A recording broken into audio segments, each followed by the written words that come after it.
FM Cornford and back to Kenneth Smith's text, and I haven't succeeded. And part of the reason I haven't succeeded is I write up these summaries that say, okay, here it is. If we just get through this material, we're done with Cornford and we go back to Kenneth Smith. And then we get through the first sentence of it, and then that's it. It's all Q&A for the rest of the session. So I think the Q&A is productive. I do. But I really would like to get us off Cornford and back to Kenneth Smith. So I wonder if the way that we could do that is if I could yak at you guys for about 20 minutes straight, which I know is can be tedious. And questions that you have, you can jot them down and collect them. And then when I've got through the material, we can spend the rest of the time on Q&A to just remember Julius Caesar tried that one when he said, oh no, it's Mark Antony, lend me your ears. Yes, Mark Antony. So I wonder if you'd all be willing to lend me your ears for about 20, 25 minutes. I would go on mute till 2 o'clock our time here. Be fine. I better take a vitamin B. Get your vitamin B, Stephen. Vitamin B. All right, I will paste in then the usual introductory stuff for those who are following at home or on YouTube or somewhere else. So let's start with, that's too long. Let's start with this. We are in week, God help us, is it 110 of Ancient Civilizations? This is Millennia and Microcosm. We're on chapter 4 of Kenneth Smith's book. And we're hoping to finish chapter 4 in the next couple of months. But to do that, we have to get back to Kenneth Smith's text. We've been spending the last couple of months in a diversion that I took us on to explore the meaning of the word sophrosune, which is a particularly difficult term for moderns to understand. And I don't mean that moderns can't feel they understand it, because of course the point of an ideology is it gives you a perception on the world. But whether it's a realistic perception is not something that ideology can judge, because the purpose of the ideology is to hide most of the world and redefine the rest so that the ideology makes sense.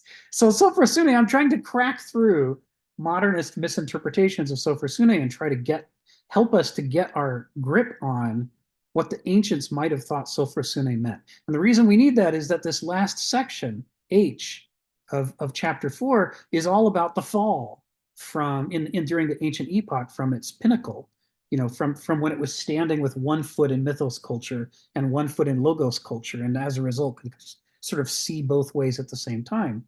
And what comes afterwards in the ancient epoch becomes increasingly corrupted, not just among the Greeks and then among the Hellenistic civilization that follows, but ultimately among the Romans, who are just the ultimate nihilists by the time they wrap up, and it drives the rise of the medieval epoch, which is what chapter 5 and the following chapters will be about. So I'm trying to get us to the heart of sophrosune so that we can really grok section H the way that Kenneth means it. So let me first drop in that paragraph that we were on here. And you see that sophrosune is in that final sentence there. He's talking about what is this thing that Aristoi see that the other character types not only can't see, but can't even believe in. They have no place in their worldviews for the concept of sophrosune. They may come up with some definition of it that makes sense to them. A Banausos might decide that sophrosune means practical intelligence. And he might decide that because he can tell the Aristoi are all going bananas over sophrosune, so it must be something good. And the best thing he can imagine is pragmatism. So this must be some form of pragmatism. What else could it? There's nothing else good to a Banausos, so that must be it. And of course, to the doulos, the more slavish mentality that's driven by their appetites and experiences, well, then sophrosune must be getting everything you want, right? It must be happiness. Sophrosune means, because what a doulos wants is to be happy. So in so defining these terms in ways that make sense to themselves, the douloi and the banausoi thus paper over the actual sophrosune that's all important, and make it impossible for them to see it, because that place in their mental map of the world is already occupied by something else. Sophrosune means happiness. Sophrosune means practical intelligence. And therefore, there's no problem.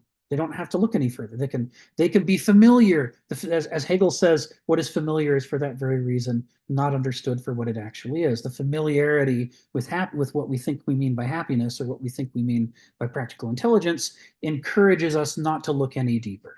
And so we miss the underlying thing. So what we've been talking about for weeks, we've been talking about this framework that Cornford says that Aeschylus has, and that he says Thucydides is borrowing from Aeschylus when he writes the history of the Peloponnesian War. Thucydides trying his hardest to be realistic, to have no gossip or hearsay, to have no errors in his account, to have no supernaturalisms, to not say this happened because Ares dropped down onto the field and did such and such. He's trying to provide the most literal, naturalistic form of history that he can to explain what happened between Athens and Sparta. And what Cornford says is that Thucydides failed in that task.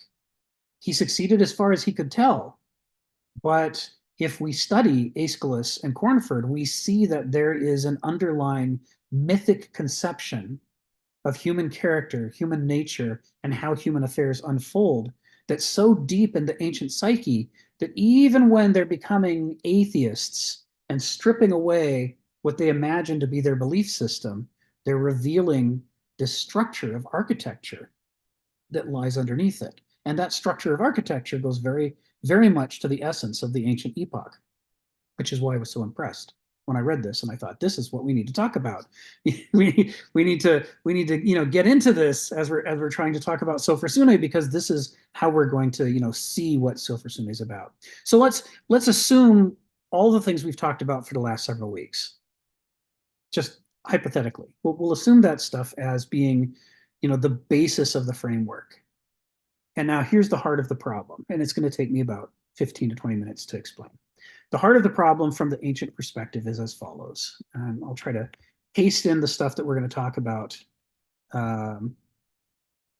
in advance so that you can follow along and think about it while I'm talking, for those of you who are less, who are more visually oriented and less auditorially oriented. So let's start with this. So this is just a quick recap. Zen kata fusin is very close to the heart of the ancient worldview. Zen kata fusin says live according to nature. And according to nature means something different to them than it does to us. It doesn't mean back to nature, let's all live in the trees and be hippies. It means nature has done an astonishing job of coordinating billions of living organisms in a way that seems to work over billions of years, whereas people can't seem to get their shit together for 5 minutes. The Greeks are perfectly aware that the most virtuous among them, the people who were the most admired, were the ones who helped destroy Bronze Age civilization through their blunders. And they're saying, if that's the best of us, what hope do the rest of us have? They're saying, well, we need to stop modeling ourselves on idiotic models. We have to start modeling ourselves on something wiser than we are. And what we see that's wiser than us is nature, Zen kata fusin. So all of this is based on trying to understand nature itself and figure out how we can emulate it. The next 2 lines are from Heraclitus. Human nature has no real understanding, only the divine nature has it. And man is not rational, only what encompasses him is intelligent. And what Heraclitus means, this isn't just pessimism. What Heraclitus means by these things has to do with why the Greeks would believe you should do Zen kata fusin. And it has to do with why they revered Sophrosyne as the highest of the virtues, which is what today's discussion is going to be about. So I'm going to try to take us as directly as I can through the 3-part problem. But let's start with this. So your ethos is your character among the ancient Greeks. Your character is the shape, the specific shape and behavior of your soul. That is what makes you you and not somebody else, right? And if we want to understand you, we're only going to get so far by measuring your fingers and toes and your arms and your legs, because that's not going to tell us what you're going to do when you're presented with a problem. It's only by understanding your ethos, your character, that we're going to figure out who you essentially are and what are the sorts of things that you would do. And what's weird for us is that as moderns, we barely have a concept of character, but the Greeks have a very specific concept of character. We spent 3 weeks, 4 weeks going over this. Their concept of character is that it is a permanent state of possession called entheos by a daimon, which is a mind, or you might think of it as a sacred mind. It's an authoritative mind. And the nature of that mind determines how easy or hard it is for us to be possessed by other daimones. It is in our nature that we have a permanent state of possession, and its nature determines how many additional states of possession we can accumulate over our life. If we become a fascist or a Marxist and subscribe to the ideology and let the ideology think for us, that's a state of possession. That system of thought is a daimon, and it tells us what to think, what to notice, what to care about. And more importantly, according to Kenneth Smith, it tells us what not to notice. When we look out into our backyard or into the realm of politics, our ideology doesn't just draw some things to our attention. Through the exact same action, it hides the rest so that we don't see those things as important. We don't care about them. And that's how somebody can be trying to meet their short-term goals while accidentally destroying the basis of all life on Earth and never noticing or caring about it, because their ideology erased the part in which it matters whether we survive or not. And it brought to their attention whether they're going to make their quarterly targets for their financials. Daimones are not just ideological or intellectual. This is the noesis side of the mind. They can also be emotional or experiential. And the Greeks talk about this a lot more than they do the other. So, this drunkenness is a state of possession. Being an alcoholic is a state of possession. Being infatuated in love with somebody is a state of possession. Being enraged is a state of possession. All of these things are states of possession. Not just the bad things, but the good things are also states of possession. If you come to believe that character is important and that you should be cultivating your character and trying to become a better person, learning about your strengths and weaknesses and trying to do good in the world, that system of beliefs is also a state of possession. It possesses you. It helps you to think. But the difference between a eudaimon, which gives you a good state of possession, versus a dysdaimon, which gives you a bad state of possession, is, all the difference in the world. The goal is not to purify yourself by making yourself impossible to be possessed, because if you did that, you could never learn any new good things that wouldn't make you enthusiastic to change yourself for the world. You want to be possessible, but you want to be possessible by the good things, not the bad things.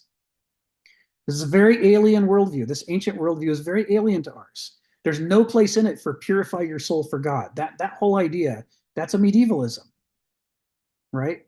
And all of the modern variants on that have sprung up. There's no room for any of those in the ancient worldview. The ancient worldview says, purity is death.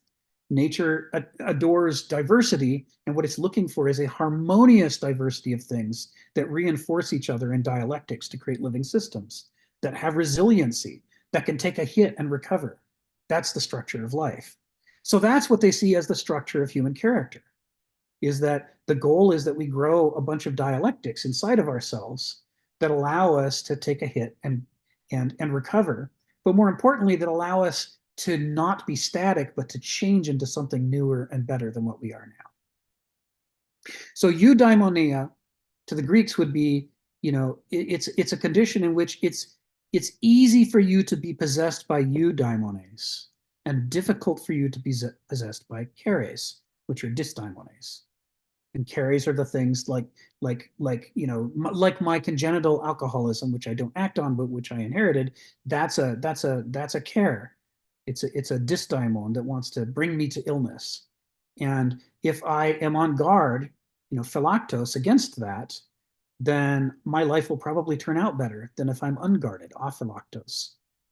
So this is the difference in eudaimonia and dysdaimonia. It's not about we manage to fight off possession. It's not that we drive out the demons. Those are all Christian ideas, especially medieval ideas. It's different from that. It's that we want to be open vessels to the good stuff and closed and guarded against the bad stuff. And the only way we get that way is to study our character and practice habits and through our behavior that will improve the character, to put it more on guard against the things it should be on guard against, and more open to the things it should be open to. This is the core framework that they have for character. But to understand Sophrosune, we have to understand where this takes us. And where this takes us is this.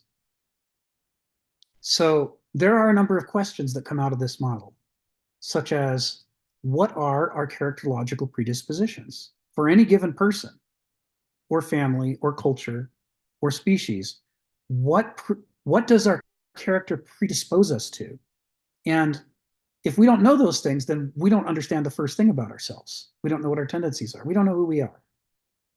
The second thing is, when we engage in a state of possession, when we are possessed by a daimon, what is our participation?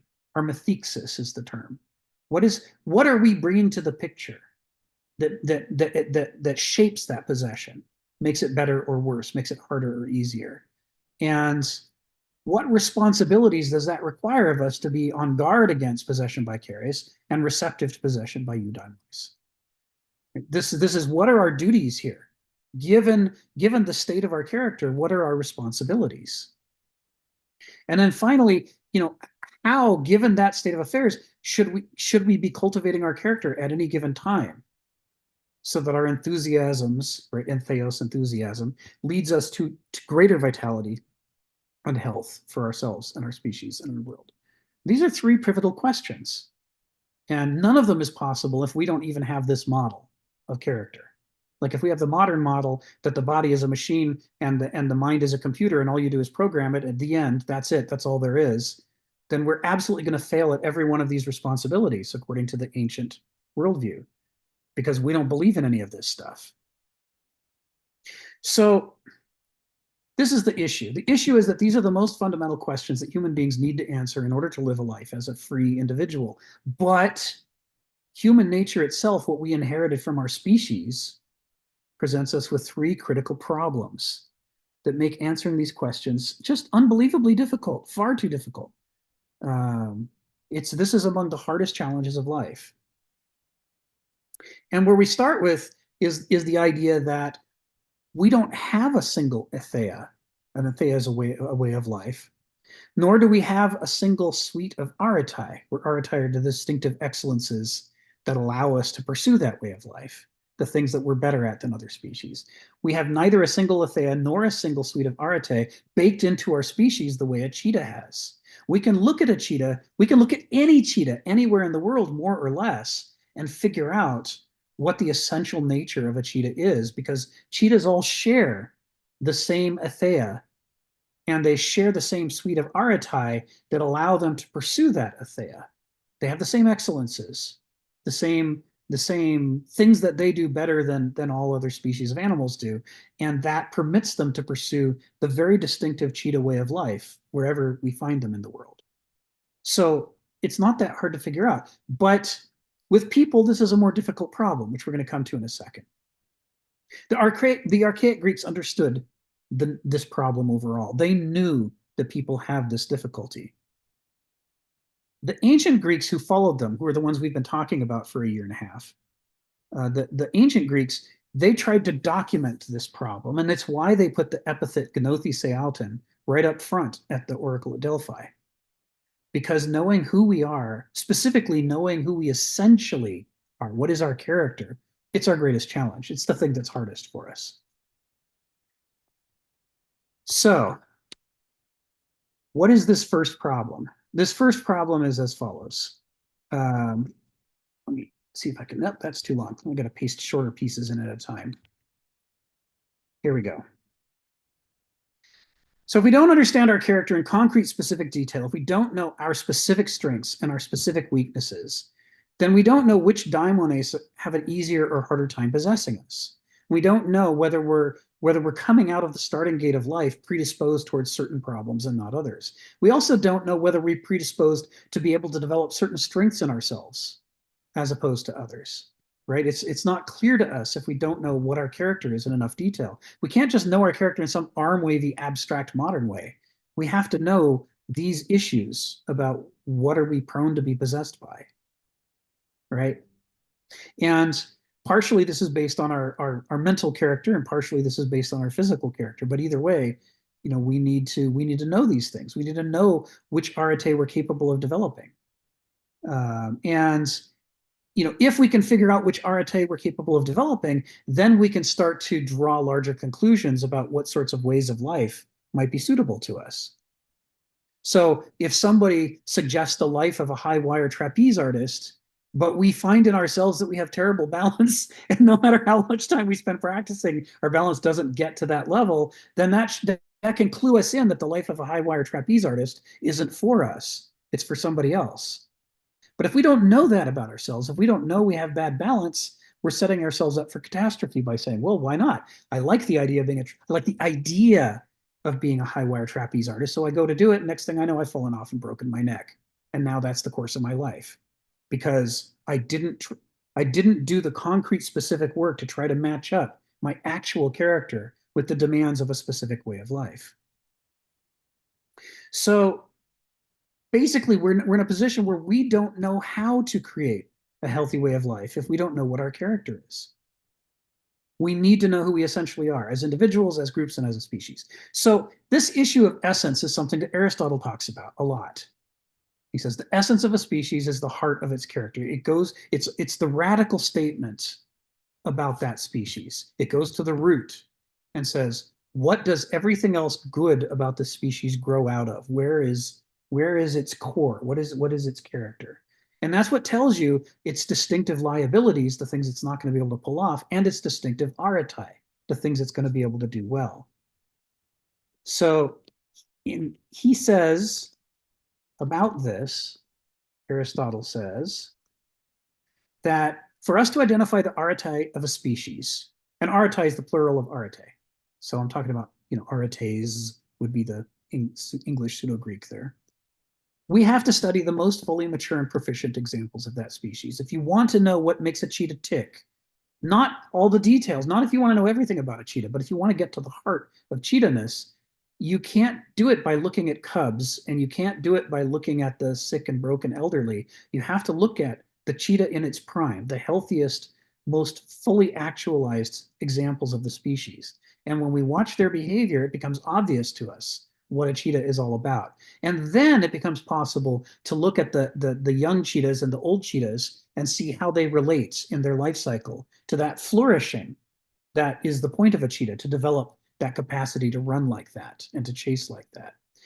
And likewise, we can learn to understand sick cheetahs after we understand the healthy cheetah, because we can see the deviations from the health and how each different kind of illness is impeding that way of life by interfering with that arete that it's contaminating or breaking. But if all we have are ill ones around, we're never going to figure it out. The issues of arete and atheia are too complicated for this. They're not the sort of thing you can just think your way to. And when Donald has said before that Kenneth often says the best way to learn how to become an Aristos is to spend a lot of time around an Aristos, this is what he's talking about. You have to be looking at the healthy example and see it in action to start to get a feeling for what the overall shape of the picture is. So, okay. The same issue that we talked about with cheetahs is true for Homo sapiens, but it's even more so, because the difference between a sick cheetah and a sick Homo sapiens is that a sick cheetah still longs to run and is still fascinated by the gazelle. It may no longer be able to catch it, but it can't stop watching it. And it wants to get up and it wants to go. It has a drive, a teleology built deep down into its character that urges it on in the direction of the things it ought to be doing. So that even when it's not working successfully, say it's broken its legs, it can't run, but it still wants to run. So you could even, if you're lucky enough and smart enough, you might be able to infer from the broken or sick cheetah what the healthy cheetah would look like, because it's striving with all of its remaining might to be that healthy cheetah. The problem we have with Homo sapiens is we are full of unhealthy longings mixed in with our healthy longings. And we are just as likely to care about things that make us sick rather than things that make us healthy, and to fail to care about the things that make us healthy. So you can look at a sick person all you like and not be able to figure out what a healthy Homo sapiens would look like. This is very different from the state of a cheetah. And it makes it far more difficult for us. It means unless we've got a lot of healthy Homo sapiens around to look at and study, we don't have a hope. That's why Donald is telling us what Kenneth says. You have to be looking at Aristoi, because if you don't see it with your own eyes, you're not going to believe it. You'd never guess it. You never logically deduce it or figure it out abstractly. That's not the way these things work. So what it means is that most animals correspond with their archetype. There's a direct correspondence, whether healthy or sick. There is not an equation, but let's say there is a dependency among the two. It is very hard to find a peregrine falcon or a salmon or a cheetah in which you can't either it will be displaying its archetype through its life, just obviously right in front of you. Or if it's not displaying it, it will be striving to develop it if it's in the young form, or to recover it if it's in a sick or elderly form. It'll be trying to reach back to that strength. In all, it's got a big, it's got full of arrows pointing you towards what its archetype are. And what's interesting about them is that because they lack language in the way that we have, they can't tell you what their archetype are. They can't write you a dissertation saying, by the way, this is what cheetah-ness is all about. And you know, even if they had language, they may not even consciously know what it is that makes them tick. But they're almost synonymous with their archetype nevertheless, because they live that life so relentlessly to the best of their ability. They always long for it. They're always long to be what they should be to be healthy. And, you know, this makes, as difficult as it is to identify the essence of a species, this makes it easier for every other species but for us. The problem for us is we do not correspond to our archetype in the way that other animals do. And we can't. It's impossible. It's not just a defect in evolution. We literally can't, as a species, every individual in the species can't correspond to our archetype because we don't have a single suite of archetype the way that a cheetah has a single suite of archetype. All cheetah everywhere participate in cheetah culture and basically are biologically instinctually driven to try to bring cheetah culture to life. But Homo sapiens doesn't have a single Homo sapiens culture. This is our special pet trick. Our special pet trick is that we can have many cultures with many ways of life. And every one of those ways of life has its own distinctive suite of archetype that are necessary for that way of life. Like the high wire trapeze act, you know, high wire act, the trapeze act, all of these difficult balancing acts, they all require certain sets of characteristics that are different from the characteristics that you would expect from a philosophy professor or from a fisherman. I was just watching a documentary about fishermen in Alaska and the incredibly high mortality rate and the way that they have to live their life to try to succeed as a people. And it's fascinating, and it's very different from the way I think any of us on this call live our lives. They have a different set of archetype that they have to maximize in order to live that ethea.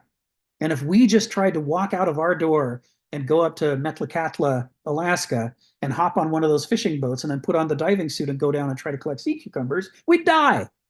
We die. We have not developed those archetypes. We are not the infinitely flexible animal of the modernist dogma. Different people to succeed in different ways of life have to spend their entire goddamn lives cultivating those archetypes. Sharon, as an anesthesiologist, worked for decades to cultivate the way of life of an anesthesiologist.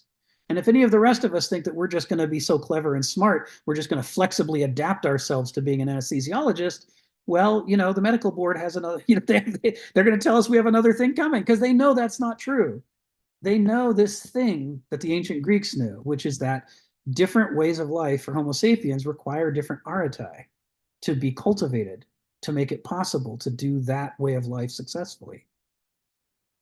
The only way you can create an animal that doesn't have a single way of life and a single archetype is to make it that they're culturally adaptable to different circumstances. And if they are, then it means that when you look at a bunch of different human beings, you can't generalize and say, well, this must be the archetype of Homo sapiens.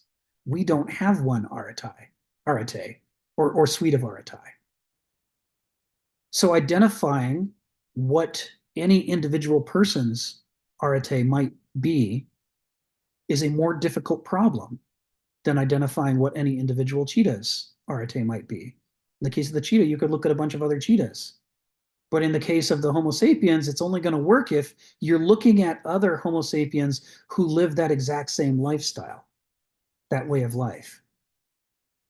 This can be very difficult to figure out which is which. So I give some examples in the text I put. You could study traditional fisher folk from all over the world, and you could generalize about the atheia of fisher folk.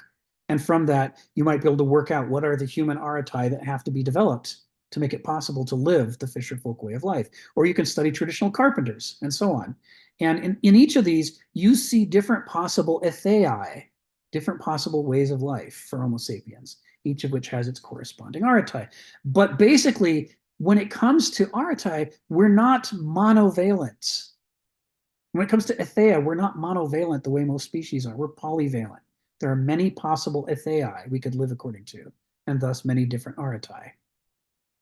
So you can't generalize too much about people on this. The critical thing, think of it this way. We have this capacity for mimesis and culture, and that we have in common. But that's not enough to give you a way of life. And then we have our individual character, what each of us as an individual might have been lucky enough to be born with or have cultivated in us. But that's not enough either. You have to know the third piece, which is in between the two, which is what is the specific way of life that this individual is trying to live according to. That's where we find the suite of archetypes and the atheia that goes with it, that corresponds to the way of life of a cheetah. But they've only got the one and we've got many. All right, so it means that answering this question, who are we, is a lot more difficult than answering the question about a cheetah. But unfortunately, of the three problems that I'm going to talk about here, this is the easy one. It gets harder after this. This already makes it far harder to figure out what makes people tick. But it gets a lot harder than this. The second is that the way of life of a cheetah evolved over time. And what evolution means, where we use it in its strict definition as the development of biological species incrementally over time, is that nature has been beating on them for millions of years so that when they act in unhealthy ways, they get pruned. And when they act in healthy ways, they get rewarded. And the result is that the behavior of the cheetah over time converges on a solution that actually works. It's not notionally healthy. It's not that I feel it's healthy, or that some law was passed somewhere declaring them, blessing them, you are healthy, or that God reached down from the heavens and say, I bless you, you are healthy. It's that the actual circumstances of their life and the environment around them empirically are proven to be healthy, because the ones that weren't got pruned over millions of years. That's what it means. They're reality-based. Their atheia is reality-based. It's driven by the reality of the situation. But our problem is that our ways of life did not evolve in us, hardwired into our instincts. Our cultures are variable. We learn them. They aren't in our instincts. We learned them from other people. So what happened is, over, hundreds of thousands of years, and if we include our predecessors discovering fire and making tools, we could say maybe millions of years, various ways of life that work for Homo sapiens developed. There's a suite of possible healthy ways of life. And our problem is that today, those evolved healthy ways of life aren't the only ways of life we find among Homo sapiens. We find an enormous number of unhealthy ways of life, which I'm going to talk about in a moment. And they're just existing side by side with the healthy ways of life. And so the problem we have is we can't even, the first problem made it seem like, okay, so if we don't have just one atheia that works for us, if there's a suite of possible atheia for Homo sapiens, maybe we can at least survey all the ways of life of the world and write them down and say, okay, here's the list. These are the healthy ways of life. The problem is, if we did that, the healthy ways of life are lost in a giant list of unhealthy ways of life that look pretty much the same to us. They're just, there's a lot of noise. The signal to noise ratio is terrible for us in trying to figure out what the healthy ways of life are. We can't just say, just because somebody lives this way, it's healthy, because many of our ways of life are ultimately self-defeating and self-destructive in a way that the cheetah way of life is not. So there is this interesting quality that these healthy ways of life have, which is that nobody chose them, nobody designed them. They emerged gradually over time in a way that we can metaphorically call evolution. They sort of culturally evolved over time. The cultures that had unsuccessful, unhealthy ways of life got pruned. They didn't survive. The practices that were unhealthy got pruned and didn't survive until gradually over time, cultures converged on ethea that more or less were healthy and sustainable. And this is how things were with Homo sapiens for hundreds of thousands of years. This was the way of that cultures developed was through this process of, I mean, I'm going to use a gross Darwinian phrase here, but survival of the fittest, right? Nature pounded on human cultures until they more or less made sense most of the time. So, you know, what we can call these, there's two terms we can use to call these things, and one of them is mythos cultures.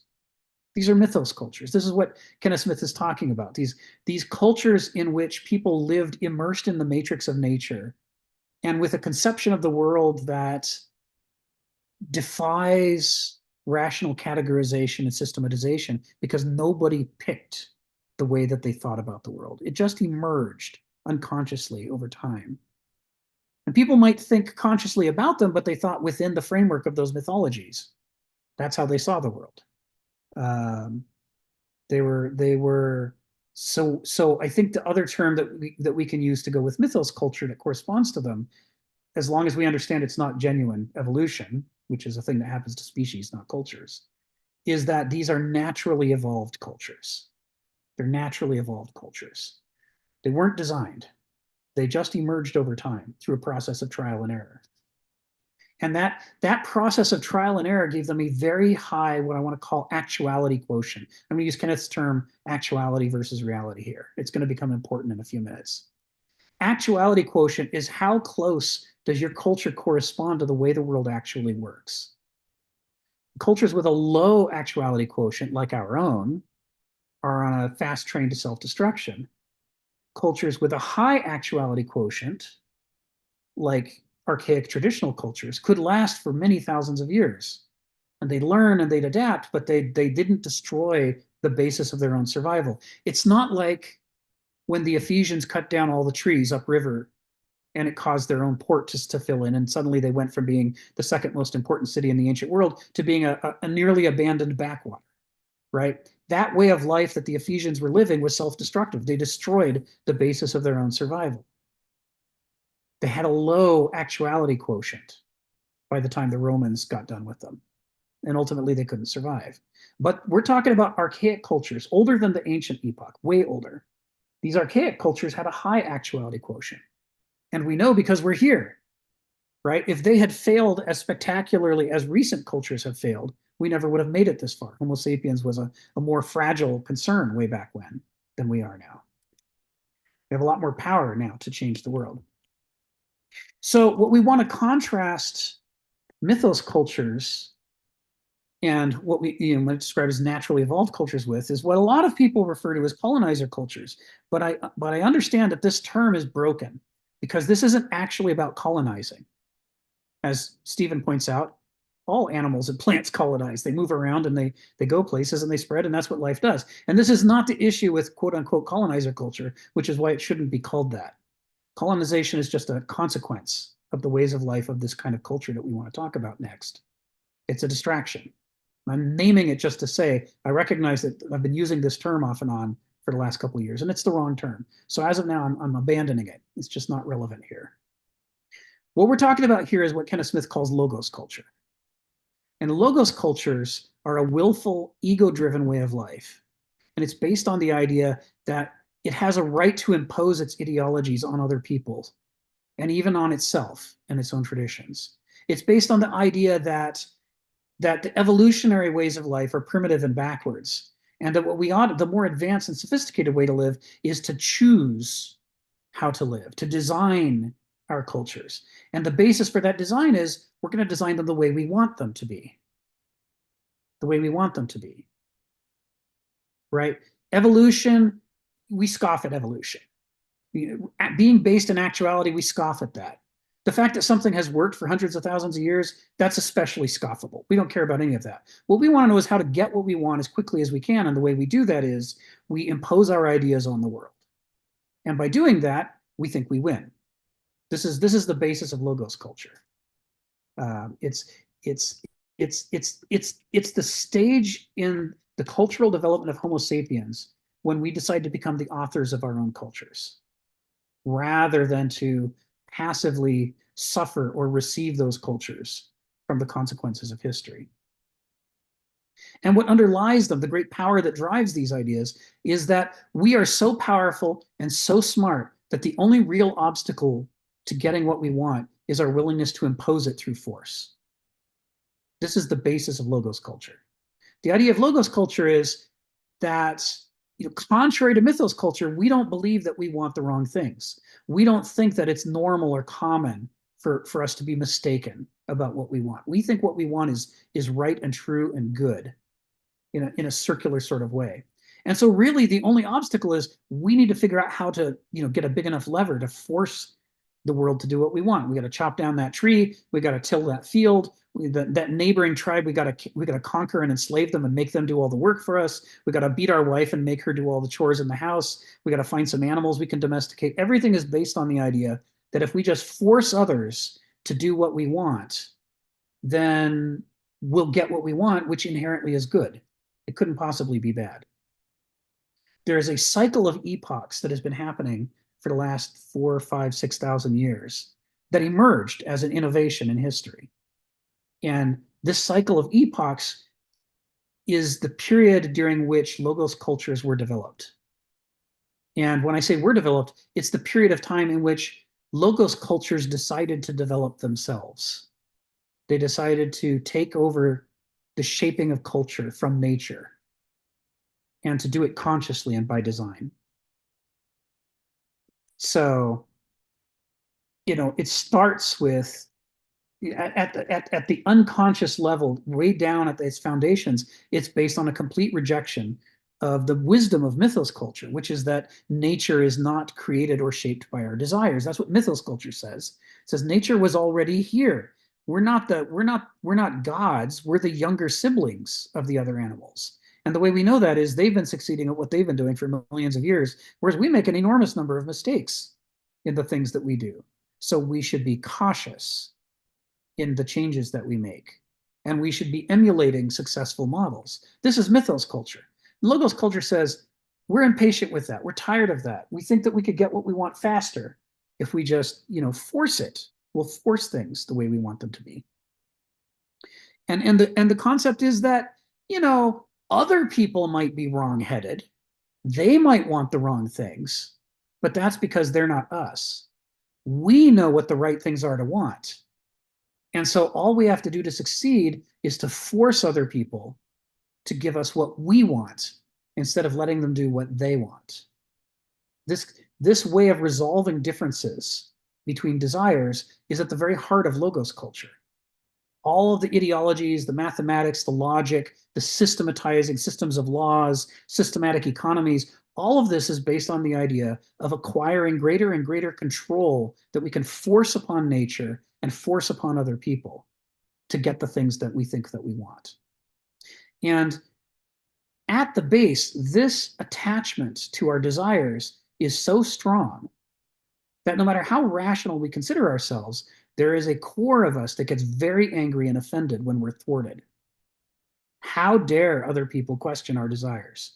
Our desires are sacred, right? If we want to chop down all of the trees, in the watershed of the river that feeds into Ephesus, who are you to question us? The little savage primitive cult of tree worshipers, get out of our way. We need to build some warships, you stupid primitives. And of course, the fact that we just destroyed our second most rich trade hub in our entire Roman world, well, who could have foreseen that? Not us. It must be somebody else's fault. Our desires couldn't possibly have led to the destruction of the things that we want. That's an impossibility for logos cultures. We can't conceive of that. We're happy to point at other people making that mistake, but we never successfully believe that we ourselves will make that mistake. So we continue trying to get more power, more control, and to impose it as widely as we can. This is the core of logos culture. It's why we're so systematizing. Predictable things are controllable things. We want to make the entire world predictable so we can control it. So, there's an issue here. How do we talk about these logos cultures in ways that, help us to bring this stuff into focus? And so if we can talk about these archaic mythos cultures as having evolved naturally, then what we might say is that these more recent logos cultures were designed artificially. And the truth is that in the earliest epochs of the logos culture cycles, only pieces of them were designed. It wasn't all designed until recently. It's very, modernity is the project to design it all and to remove every trace of tradition and subjectivity and to make everything rational and accountable. But before that, the previous epochs in this cycle of logos culture epochs, the earliest ones were far closer to having evolved naturally. They just started taking individual pieces and designing those. Like the way that the Greeks decided to design their own religion, the Olympian religion. And they did it on purpose to try to wield together the different tribes into a people that wouldn't tear itself to pieces anymore. But they didn't change everything at once. They just changed that piece that they were focused on. Or the invention of money, or the invention of writing. They have individual breakthroughs like that. And that was the design process in action. So the problem is that design is a function of the faculty of noesis within us. Noesis is the logical systematized part of the brain. And the logical systematizing part of the brain is only able to function, according to Hegel, because we push ourselves out of the native gnosis that we're born into, right? The raw wire experience of life in which every pain is the greatest pain we've ever felt and every happiness is the greatest happiness. And everything is so strong, it's so much that it completely fills us up and makes us feel alive. But the consequence is, well, that doesn't give us any room, any separation from the raw flux of life to be able to think and plan and have some space to cogitate upon. So the way that we develop as intellectuals is that we separate ourselves from our emotions and our experiences. And we try to make little houses that have quiet areas like studies or libraries or offices where we can insulate ourselves from the tumult of life and take some time to do some planning. This is a process of abstraction. Negation and abstraction, as Hegel teaches us, are directly related to each other. We get this ability to plan for the future because we're using the abstract faculties of our mind. And it lets us see further, but at the cost of seeing less accurately. Because increasingly, we're not responding to the real world. We're responding to the abstract model of the world that our system gives us. And no abstract model of the world ever corresponds exactly to the actual world that we live in. And so just as our power increases to be able to predict and control the future, so too increases the difference between the world that we think that we're living in and the one that we're actually living in. And at the same time that difference grows, our ability to detect the difference goes down because we dedicate less and less of our mental activities to gnosis, which would plug us into the immediate feedback of life. And we put more and more of it into noesis, which is inhabiting this abstract design reality that we're working in. So we're more likely to make bigger mistakes, and we're more likely to miss those mistakes the more we practice noesis and systematized abstract thinking. So it's bad enough when we do this when we're building buildings and things, but it's even worse when the thing that we're designing is culture itself, which is our basis for understanding ourselves in the world. Then when we make mistakes, they can be catastrophic blunders. Instead of a building falling over, our entire civilization collapses because it's all based on artifice. This is that, power corrupts, great power corrupts greatly. Part of what this is talking about is the scale of the mistakes that you can make when you're weak is much smaller than the scale of the mistakes that you can make when you're powerful. So the thing about noesis, is that and here I'm going to try to emphasize a bit of terminology that Kenneth Smith uses. He makes a distinction between reality and actuality. And he makes the distinction for this reason. It's not that noesis sees nothing, right? Because noesis prides itself on seeing further than gnosis. But the problem is what it's seeing further into is an abstract reality, not the concrete reality. I notice the sun comes up every day, right? So I start to predict forward. I bet there will be more days to come and the sun will come up on those too. And so noesis lets us look forward into the future. And we feel some confidence about that. But the problem that we have is with gnosis, we're looking at the real sun actually rising. But with noesis, we're looking at a fantasy sun rising in a fantasy future that we have projected outwards. And for noesis, that's more satisfying. Noesis likes the reality that it can predict more than the one that's constantly surprising and thwarting it. So noesis begins to invest more and more heavily in the abstract fantasy. So what it does is it blows a bubble of apparent reality. And that's the reality that noesis mentally inhabits, insulated as much as it can be from the messiness of what Kenneth Smith calls actuality. So if we've got 9 people on this call, we're dealing with at least 9 realities. And it's worth calling reality because we respond to those, to each of us responds to our perceived reality as though it's actually true, even though it's not. It's a fantasy of our own noesis.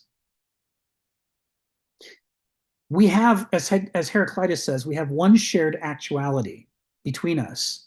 And that's the real source of truth, he says. If we were fully awake, we would be responding to that actual world that we share in common.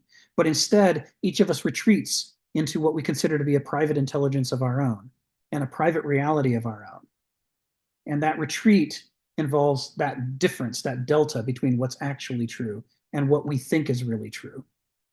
So this is why Kenneth Smith makes the distinction between reality and actuality. And in that delta is how you get, Shelley's poem Ozymandias, in which the mightiest of tyrants of some distant age who we haven't even heard of, and the only thing that you see is ruins and the sand stretching far away. He was once the biggest thing around, but the proper execution of the system of government and power that he set in motion ultimately led to its own destruction.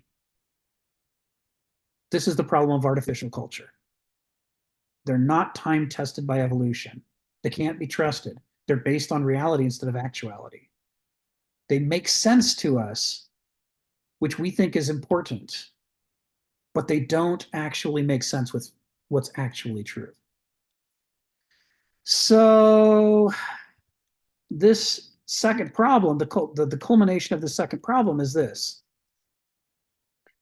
When we survey contemporary ways of life of Homo sapiens, we're not just picking among various healthy options, which was problem number 1, but the majority of our choices are unhealthy, artificially designed ways of life that are not sustainable and not good things for us to be pursuing. Either in their entirety, or more typically, there are parts that are healthy, but there are parts that are unhealthy, and there's enough serious unhealthy parts that those are not going to last. Those ways of life are going to collapse. They're going to make things worse for us. So we can't just, if we want to know who Homo sapiens is, we can't tell on the one hand because there's not a single way of life that's right for us. There's multiple healthy ways of life. But we also can't tell because most of the ways of life available to us are sick, self-destructive ways of life. Somewhere in there is a minority of healthy ways of life, but how are we supposed to pick from the big number? How are we supposed to know which of these are the viable approaches? And that, now I'm coming to the wrap up. Because unfortunately, this brings us to the third problem with human nature, which is even harder than the first and second problems. We've talked about this in the previous weeks, so this won't be news to you. But put it in the context of what we're saying today, and it acquires its full significance.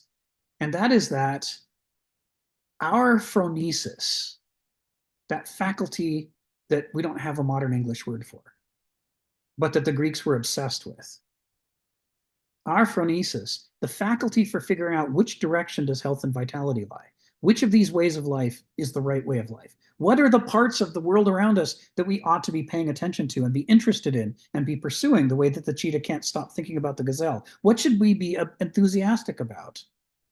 Our phronesis is so weak that it can't distinguish the sick ways of life from the healthy ways of life. If we're looking at a vast array of ways of life, most of which are sick and a few of which are healthy, and we just decide to pick at random or to analyze statistically and try to draw any conclusions about Homo sapiens, we're going to be mistaken statistically. Most of them are bad. There's an enormous amount of noise polluting our analysis of what's a good way of life for Homo sapiens. Our enthusiasms are in theoi, states of possession. That's still it's still fully functioning in us, in the sense that we can be incredibly enthusiastic about things. But our problem is that the things that we're enthusiastic about have no bearing upon what's a healthy life and what's not a healthy life. You can't get a cheetah to care about a committee meeting to save its life. There's no threat that you can impose upon the cheetah that's going to make it want to take minutes, right, at a meeting, or make it want to collect Pokemon cards, right? There's nothing you can do. Its nature will not allow it to deviate very far from its phronesis, which is pointing it relentlessly in the direction of the things it ought to be doing. But we end up being pointed relentlessly at whatever crazy thing has possessed us. Just as intensely as it wants the gazelle, right? We want to maximize short-term investment, return on investment, or we want to make, the best painting anybody's ever made, or, we want to, graduate summa cum laude, at the top of our class with honors. There's these enthusiasms that grab us, but they may or may not be pointing us in healthy directions. So the result of this, to come full circle, is that you can't study a sick Homo sapiens and infer what a healthy Homo sapiens would look like. Even though you can study a sick cheetah and more or less work out from its longings and the things that it's trying to do, what a healthy cheetah might look like. Because at least the sick cheetah has a healthy phronesis that's pointing like a compass in the direction of the cheetah's true north. But our phronesis might be pointing at any damn thing, and it would point just as intensely, even if it's towards self-destruction. So the reason that they put Gnothiseauton first is that it is the hardest problem for three. These are measurable, observable, tangible problems, serious strategic problems when it comes to trying to figure out who the hell we are and what we ought to be doing. The very first question out of the gate, which way should we be running? And the answer is, not only don't we know, but it's unbelievably difficult to try to figure out where it should be. Here's what we can figure out. By studying Homo sapiens, anthropologists and others, they can notice that we are incredibly mimetic. They can notice that we're cultural animals. They can notice that we have incredible diversity. That is to say, what we can see is this foundational layer of our species character, the thing that makes it possible for us to develop the second layer, the acculturated layer, where our ways of life exist and our arete. But it doesn't tell us which of those ways of life or arete are the healthy ones. Because unfortunately, that mimetic capability is just as satisfied by making us live a really sick life. So if we were living in a U culture, an EU, right, using the Greek good prefix, U culture, that intensely cultivated as many aristoi as possible, we might have a fighting chance to see what healthy Homo sapiens look like, because there'd be a lot of them around. And they'd probably be talking to each other about it. That's part of what we'd have to be doing, right? Only then would we see examples of Homo sapiens that have that same phronesis intensity that cheetahs have. And likewise, sophron. Sophrosune is a combination of sophron and phronesis, right? So the phronesis, do we know which way is health? And sophron, do we know how important it is to stay within the limits of our chosen healthy way of life? Do we know what is beyond us? Do we know what overreach looks like? Right? Do we know that we're supposed to be what we're supposed, if we're going to be great fishermen, do we know what are the things we can't forget to do? Like the way we would just be an idiot and put on the diving suit and go down there and run out of air because we forgot to check the tank. But the diver knows every single time you check the oxygen level. He knows it. It's built into him. He knows his limits. He knows where his danger is. The cheetah knows his limits. He knows not to chase after the water buffalo. It's going to kill him. He needs something smaller, right? He knows that. He's got that sophron that protects him from overreach. But we don't have that. And so under optimal circumstances, and this is where we finish up. Under optimal circumstances in a U culture, we would have a fighting chance to figure out which way we should be pointed and to really examine these questions of what is our essential nature? What is our character? What are our aratai? And based on those, what are the appropriate atheia for us to pursue in life? What are the ways that we could live that would be healthy? We'd have a fighting chance.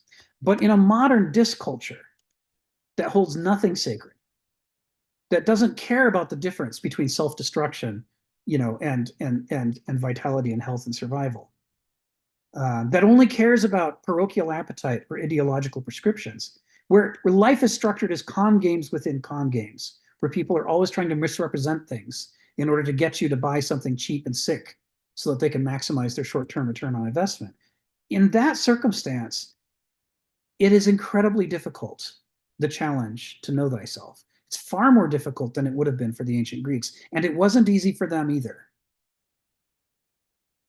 Right? They're not a utopia we should be emulating. But in this particular respect, they were less sick than we are. Because we've had thousands of more years to come up with more crazy, sick ways of life, and thus create more noise to dilute our signal, to make it harder to figure out what are our choices available to us. Just by the process of momentum and developments, they were looking around the world at examples of ways of life at a time when there were a lot fewer artificial ones than there are now, which raised their odds of being lucky and guessing correctly what would be a good way of life. But we can't rely on luck now because we stacked the deck against ourselves and filled it full of ways of life that are just not going to work. And it's why we need philosophy. So this is sophrosune.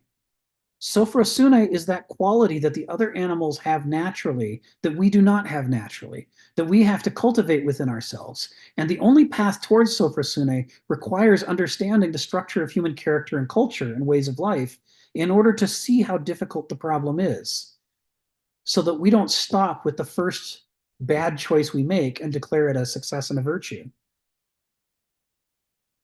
Until we get to the point where we understand what a challenge this is, we don't even know what game we're playing. It's like a guy who thinks he's playing checkers when it's actually a chessboard. He is not going to do very well. This is how it is when people think that these are easy problems to solve. It's not that they're impossible to solve, but that we're certainly not going to do it if we think this is a small, easy thing that you don't even have to teach kids. You don't even have to teach adults. It shouldn't be part of the education. Something to pursue at your leisure if you're a crazy philosopher. This is like the Greeks, the ancients thought this was the very most important stuff, and for us, it's not even on the menu. So, sophrosune, this is what he's talking about. When he talks about the idea, going back to Kenneth Smith's paragraph, when he talks about the idea that there was a fall during the classical Greek period when people became less interested in sophrosune and more interested in practical consequences. Like Thucydides says, when the Athenians cared more about trying to capture the Western Mediterranean trade, and they were willing to sacrifice sophrosune, prudence, temperance, they're willing to sacrifice caution in the face of fortune. They were willing to break their word. They were willing to be violent in ways that they'd never been violent before, or at least not for centuries. All of these things were happening, and Thucydides is pointing to them and saying, Athens has a character problem. This is what Donald was saying, right? When I was first bringing this up, that Thucydides' summation is not there is a new class arising and it has different economic interests. Thucydides is saying Athens has a character problem, and character problems are lethal. It's the worst problem they could possibly have. That's what Thucydides is saying. And so that's what Kenneth Smith is saying here. When he's talking about corruption and how the Greeks saw the fall that was happening, that we're talking about in section H, he's talking about this specific constellation of problems that we're losing, that the ancient Athenians were losing track of the most important things in life and sacrificing them for short-term interests. And there came a point where they didn't even know they were doing it, which is why you have Diogenes walking around the marketplace in the daytime with a lantern. And people are like, why the hell are you using a lantern in the daytime? And he says, I'm looking for an honest man. He's saying we are so lost in falsehoods and fantasies that we've completely lost our way. We're not the people we once were. So this is the end of my long discussion. This is what I've been trying to get to for a few weeks. And I hope that with the Q&A that follows, that I'm sure people have been running out questions, will help us to pin this down enough that we can go back to Kenneth's text. Here endeth my sermon. Put your hands up, ask your questions, make your comments, your criticisms. Aha, Phil, I knew I could count on you. Phil, tell us what's on your mind. Thank you for that long diatribe. But in any event, it seems to me, with logos culture at least, that we abandon the relationship between feeling and knowing, or knowing and being. And I think, it's an interesting lesson because, for instance, being, I think in some sense, or feeling, is really related to all forms of life in a sense, that it knows in a way of operating in the world as it is. And something came to mind actually just yesterday when I was in a meeting, and it was on Heidegger.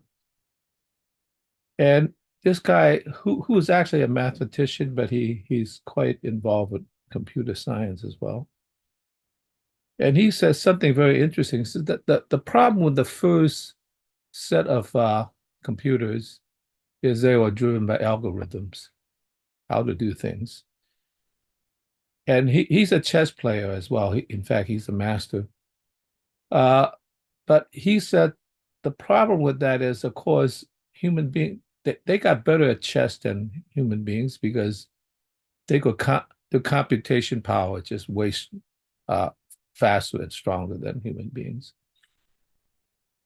I think the problem with that first generation of computers is that it lacked a very, very important concept, the concept of care.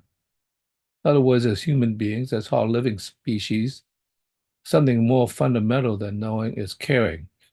We care about ourselves, we care about our life, we maybe care about others.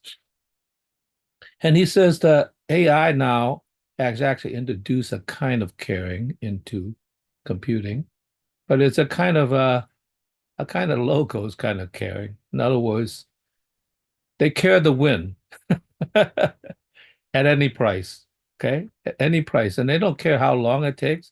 In fact, he was surprised that a computer driven by the care to win, they don't care how they win as long as they win. In fact, they have come to a point where they will actually extend the game to torture the opponent rather than just sort of win, like I won, that's it. And so that kind of caring sounds a lot like the human will, as you talked about, right? That in a sense is not concerned about care for otherness, and how the thing is done in a way, in a broader. And so it seems to be lacking a kind of ethical dimension of understanding and relationship to the ecology, the system, the structure of care that underlies this. And he says, this, unless it progresses further, this is very, very dangerous about the future, about, turning over the computers. They just want to win. They don't care how much suffering there is in the world as long as they win. So that's interesting, which means that this care, this kind of very, very rudimentary care about will to win, is in some sense lacking the ethical dimension about caring for the structure, for others, and for the environment itself, in some sense. And I wonder whether, I'm a humanist, So I'll freely admit that. I've wondered whether humanism itself isn't limited in that sense. We may care about our society, we may care about others, human beings, but are we privileging human beings so much that we don't give a damn about other living species, about the environment? Right? We just want to win. And we have won. We've beaten nature to a pulp. And so, in some sense, it's a limited kind of care. And in some sense, it becomes a problem. And it really, the problem is we've exaggerated this sort of mechanical structure and into a limited form of willful caring to win, a limited caring. And this really exaggerated the ontological difference between knowing and being. We have to relate the relationship between knowing, which is very important to us, particularly our species, but being is also important because that's a ground of this that supports knowing in some sense.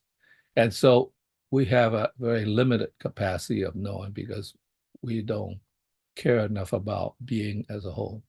So I'll end there. It just seems like that's a very deep problem that we, even if we care about other human beings, our society, our environment that we created, we don't care enough about the larger environment, ecosystem. Okay, that's it, Phil. Thank you, Phil.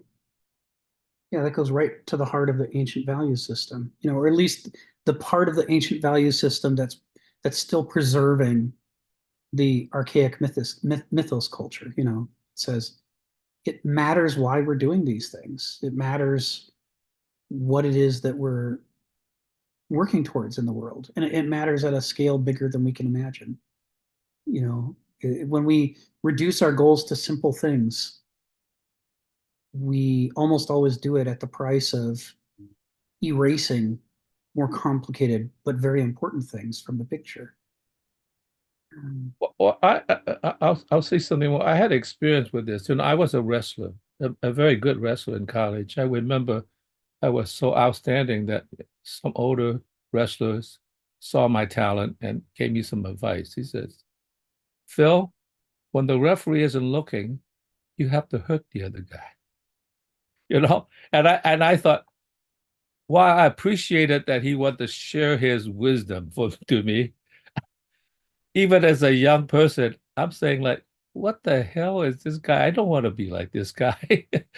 That's part of the reason I think I eventually left wrestling is because I didn't have the will to win enough to be a true champion.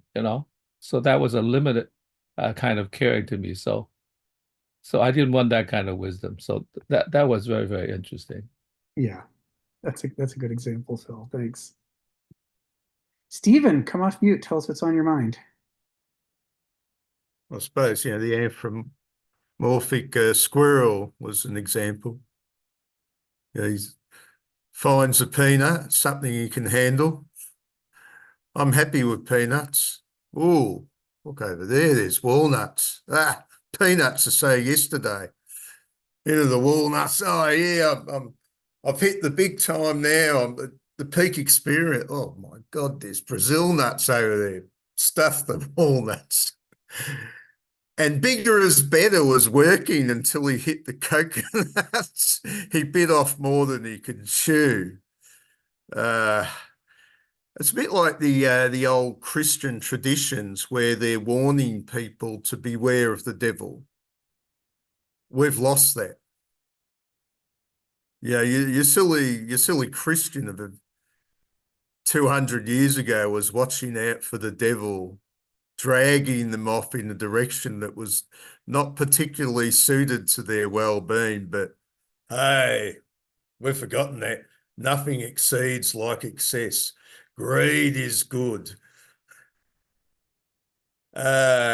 We live in a world which is got a lot of systems to ensure our safety. So what do? We start engaging in more and more risky behaviour. We start exceeding the very safety systems we've put in place to protect ourselves. And they think there's no consequences. Obviously, in a more simple society, the consequences of bad actions are a lot more immediate.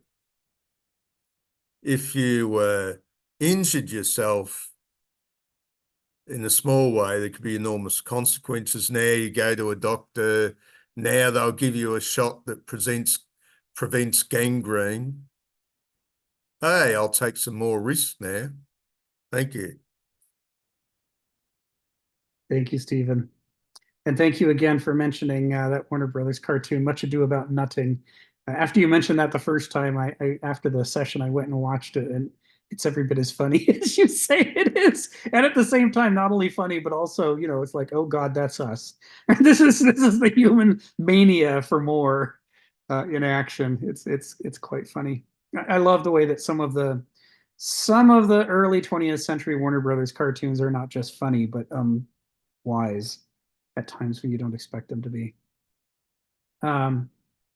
Sophrosune, yeah, so that's the thing. They've got this word, and then not only do they have that word, but they have more words, sophron and phronesis, and then they have this whole framework for explaining what would a human healthy character look like? What are its qualities? How could you identify one? What are its consequences? What's the relationship between character and possible excellences you could develop in ways of life?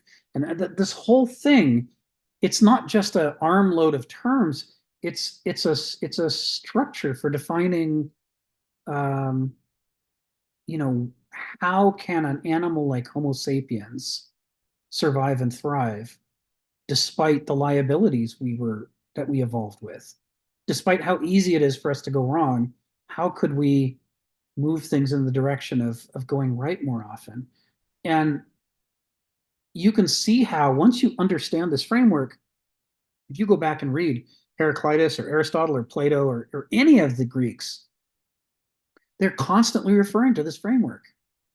Just like every other paragraph, they're referring to the essence of a thing, or by nature, you know, or its teleology. I mean, they're just relentless. And then you read the English translations, and the translators are constantly erasing those things and replacing them with modern ideas like pragmatism and, you know, fame. You know, they think that the choice that Achilles made when he was offered the choice between a long life of obscurity or a short life of glory, they think he wanted to be famous. They think he was like somebody who wanted to be a star. And that's the modern conception of Achilles and the great tragedy of Achilles. That's all that we could imagine. So we're missing this entire framework. And to us, it's a non-thing. I mean, there can't be any other reason.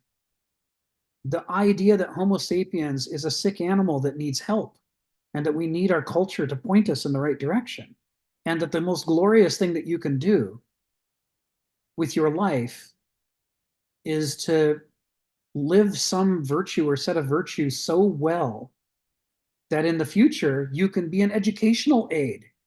People can teach their little kids about Achilles and learn about bravery. That's what Achilles wants. It doesn't matter that it's his name. What matters is that his life is the only thing he has to dispose of. And the best thing he can think of to do with it is to try to make it a little easier for people to be brave in the future, so they can learn the lessons of courage from the way he learned his life. This isn't present in any of the English translations. I mean, I've read a lot of them. I'm sure that it's not in the ones I haven't read either. You can read them all. And not one modern can conceive of the idea that someone would live their life for that reason, because the entire framework in which that makes sense is missing in the modern world. We can't have sophrosune because the legal system and the economy can't conceive of the idea that there are ways of life that could lead to our own destruction, and that we should do everything we can to avoid them. This is a non-thought. It's inexpressible. All we could talk about is freedom or not freedom. Are you free to do what you want? Yeah, well, great. Then push the button. Why not, buddy? You know, it's like, who am I to impose on your dreams? Just go right ahead. So, you know, sophrosune, what makes section H hard for us to follow is that he's describing the rise of a set of vices and flaws in the Greek character that we don't see as flaws. When you can, if you just start Googling sophists and sophistry among the ancient Greeks, at least half of the modern articles are complimentary. Look how pragmatic they are. Look how they're taking rhetoric away from those ivory tower intellectuals and are giving it to the people. Anybody can buy the ability to be eloquent. Isn't that great? Man really is the measure of all things. We look at the sophists and all we can see is virtues. We're like, this is great. You look like us. This is, this can't be any kind of fall. This must be progress. Because the more you look like us, the better you are. As moderns, we know the best way to flatter you is to say you're a little bit like me, buddy. That's my maximum compliment I could give you as a modern. So that's how we see the sophists. And so it makes it very hard for us if we haven't taken this detour to really dig into Self-Rasuna and the framework to understand what Kenneth Smith's talking about here. So if what I said is self-explanatory and makes sense, we don't have to belabor it with more questions. We could just dive back into Kenneth Smith's text today. I was originally thinking it would take a while Q&A, but maybe I wore you down with the longest monologue I've ever given on this. I don't know, but why don't we, if nobody objects, why don't we go back to Kenneth Smith's text and see if it comes into focus differently with this framework in mind. So he says, the Greeks realized from time immemorial that the liability of any aristocratic order, and of course we remember by aristocratic, he does not mean oligarchic, he means the opposite of oligarchic. Oligarchic is some small group of idiots decides they're in charge of everything. That's what we think an aristocracy is. But what the Greeks mean by aristocracy is government by people who actually give a shit about governing well. Those are the aristoi, right? That's an aristocracy. The other thing in oligarchy is the aristocracy is what Aristotle called among the best of all forms of government. Oligarchy is what he called among the worst of all forms of government. And in modernity, we equate the two. So they're just like we do with democracy. Doesn't matter who's voting or what they're voting about. They're the same thing. Democracy is good. That's what we say. Which makes many Greek passages on politics incomprehensible to us. So the liability of any aristocratic order had to consist in the hubris or arrogance to which masterly egos were susceptible. To this end, their culture counterposed myths, fables, epics, and tragic dramas, tales not just of Icarus and Prometheus, but of the hare, Achilles, and Oedipus, that cautioned against self-infatuation. Self-infatuation, the great hazard here. Learning not to treat our desires and ideologies as gods. Learning that that's a form of idiocy. That we need to be skeptical about our desires, skeptical about the parochialness of our experiences, skeptical about our favorite belief systems and logics and systems of making decisions. Skeptical about those things because they're expressions of self-infatuation, they're expressions of ego, they're attempts to impose what is mine upon everything that is not mine and thereby make it mine. You'll all follow my rules. You will all submit to my judgment. I will tell you whether you did good or bad. All of this is just ego and self-infatuation. Stephen, come off mute and tell us what's on your mind.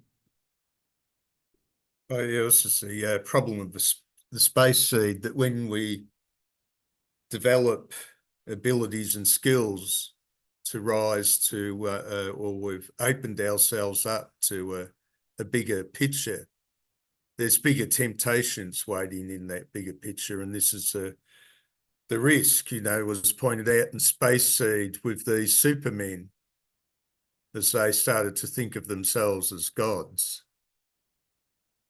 I think, an example, of course, in comedy, we have examples of the humble. We have Baldric in Blackadder. And Baldric's ambitions are only to serve Blackadder because that gives him his place in the world. And he'd like a larger than average turnip as a reward. So ultimately, Baldric aspires to a turnip.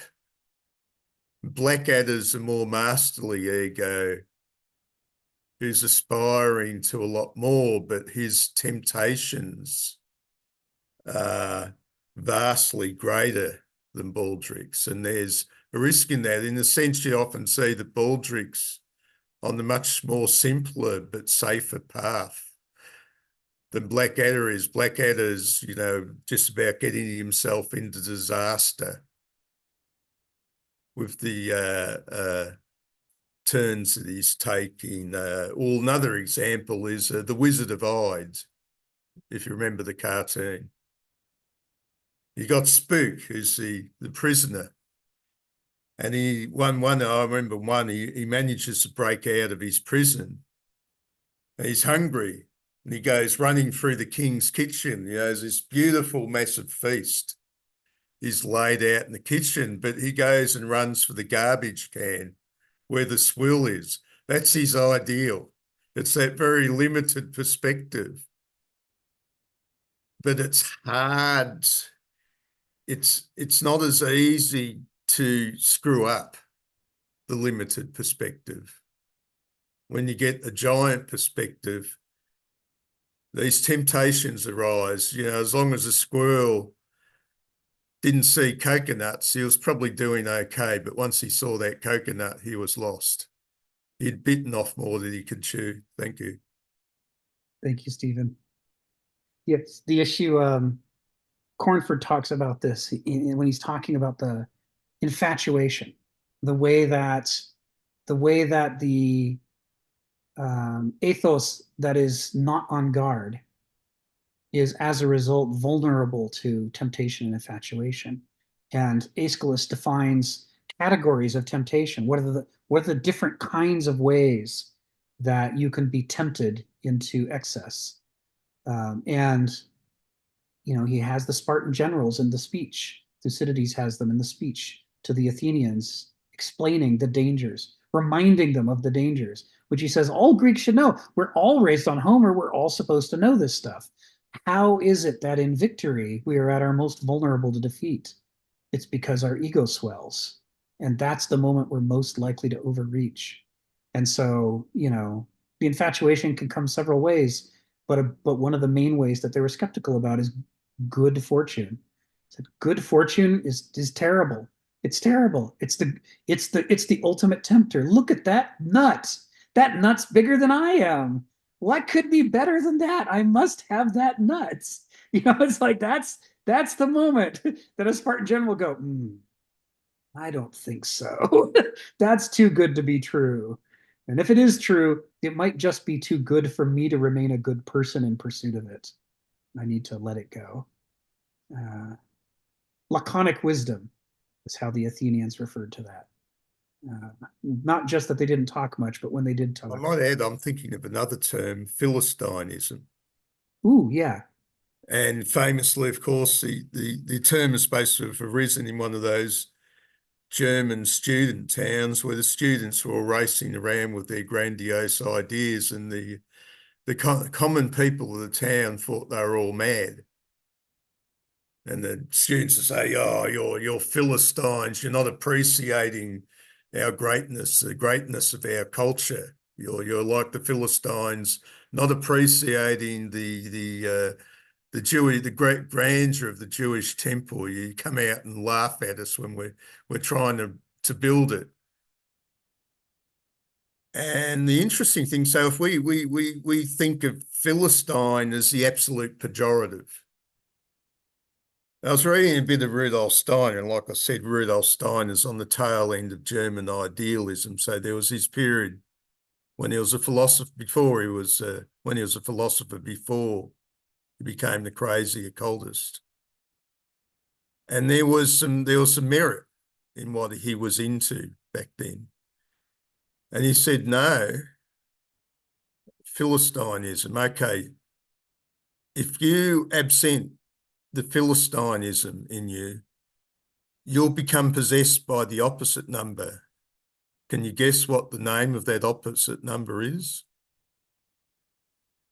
Fanaticism. You'll become a fanatic. You'll absolutely believe in your ideal. Yes, no questions asked. I must absolutely believe it. If you're a bit of a Philistine, you might stand back and say, yeah, so what? And you need a bit of that against ideas that will possess you. So saying somebody's a Philistine is not an absolute pejorative. Being a Philistine is a healthy counterbalance to fanaticism. Thank you. Thank you, Stephen. Yeah, and that observation is the basis of the better parts of science. Say, I have these beautiful ideas, but you know what I need to do now? I need to subject them to some ugly reality and see what happens. See if they can take a pummeling. Because if they can't, then then they're bad ideas, and I should let go of them, even though that's failing my duty as a fanatic and being a bit of a Philistine. That's what's best for us. Phil, come off mute and tell us what's on your mind. Yeah, why I agree with what is being said. I think we want to be cautious about going too far in the development of civilization itself, because it seems to me like, on the one hand, I think we've gone too far, but on the other hand, I would hate to say that we still live in the Paleolithic age.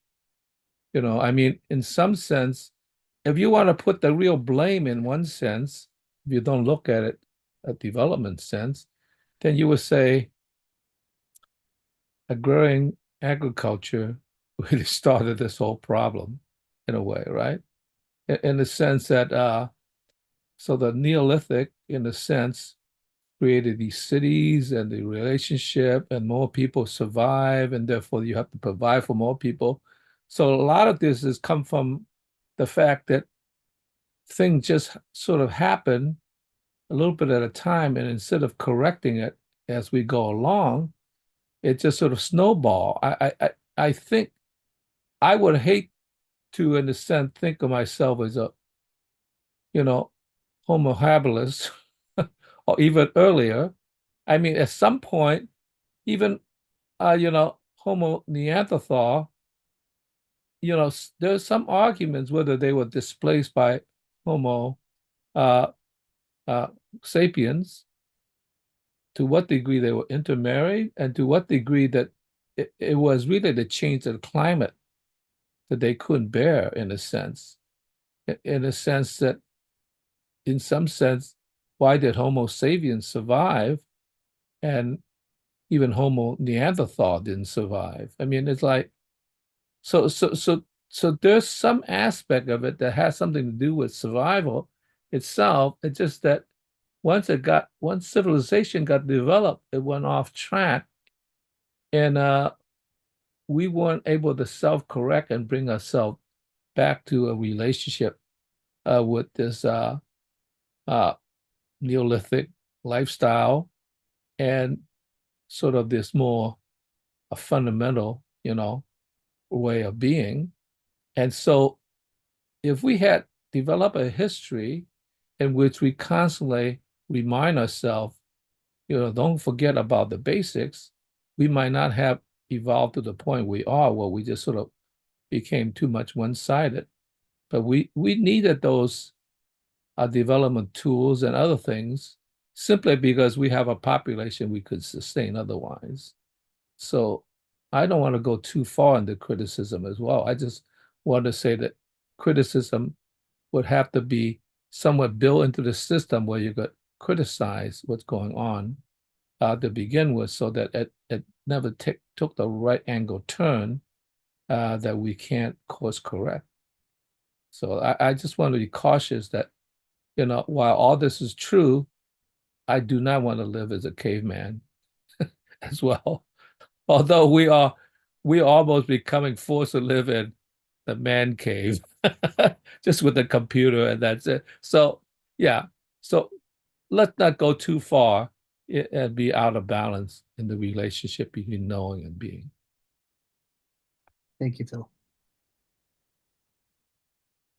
With that, let's continue with some Kenneth Smith then. So what he says next is, such a moral regimen, the kind of aristocracy he was talking about, the kind of culture, was only a value where indeed true aristoi sought to constrain themselves by means of piety and reason. piety and reason is an interesting, we've talked about this before at some length, but it's worth just noting it again as we pass, that this is a very counter-modern thing to say. The modern thing to say was that we constrain ourselves by reason alone. And the idea that there should be sacred things that reason isn't allowed to mess with, that reason alone will get you into trouble. Next thing you know, you're running death camps and you can't figure out how that happened. But it seemed like the reasonable thing to do at the time. The logical, inevitable, final solution, right? You worked your way through a process of elimination, and well, I know it's evil to massacre millions of people, but I've got this equation here. It tells me what to do, and I can't think for myself. I have to follow the logic to the end. This is Hannah Arendt's critique of totalitarian systems. Is everyone calls them irrational, and she says, on the contrary, their problem is that they're too rational. They don't have basic humanity and common sense. They don't consider anything sacred enough to dissuade the train of logic that they're on. It's a runaway train that just stays on the tracks no matter what, even if the tracks lead to hell. So this is why Kenneth Smith pairs these two things and says that what Aristotle have to constrain themselves by is piety and reason. You need reason to help constrain your appetites and the native parochialism of your experience of life, but you need piety to constrain your reason, to keep you from reasoning your way into sacrificing sacred things for stupid, mundane, but perfectly rational goals. Like, I want to be consistent. I want to follow the law. Oh, the law says round up all the Jews and murder them. Oh, well, I'm a law-abiding person. I guess I have to do that. That's the rational thing to do. It's like, no, reason, no. Some things are sacred. You have to be willing to break the law and interrupt the chain of logic to do the right thing. And if you're a hyper-rationalist, then you breed monsters. That's that saying, the sleep of reason breeds monsters, the title of that painting. Is it Goya who painted that? The woman asleep and the things are all around her. The sleep of reason isn't the only thing that breeds monsters. Reason unfettered also breeds monsters. It just doesn't consider the monsters, it considers the logical consequences. So this is why Kenneth Smith uses these two. He says, the two lower castes, Duloi and Banausoi, lived and thought every day of their lives in pursuit of hubristic forces, egotistical forces, kind of me forces, natural and psychic appetites, acquisitive materialism, and aggrandizing profiteering, none of which respects the sanctity of inherent limits. And when he quotes nothing to excess, what's he quoting? He's quoting the Oracle at Delphi, right? This is underneath Gnothi Seauten is Merenagan, nothing to excess, right? Everything in moderation. And of course, the moderation that they're talking about isn't let's be a centrist and point our fingers at all the extremists as the scapegoats that are responsible for everything. It's Aristotle's golden mean of moderation, which says sometimes the healthy moderate position is an extreme position, and sometimes it's in the middle. And the only way that you know is that you have to have phronesis. You need sophrosyne so that you know what healthy things look like, and you use those as your measure for where moderation is. Not some arbitrary set of numbers on a number line where you hide in the middle and cower like a sheep. That's not being an adult human being. That's an ideology, right? You're using a recipe to think with. And you have to be looking at the real world to tell you where the limits are, what's healthy and what is going too far.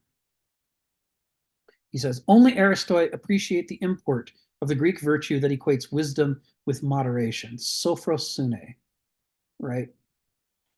Can you know where health and vitality lie?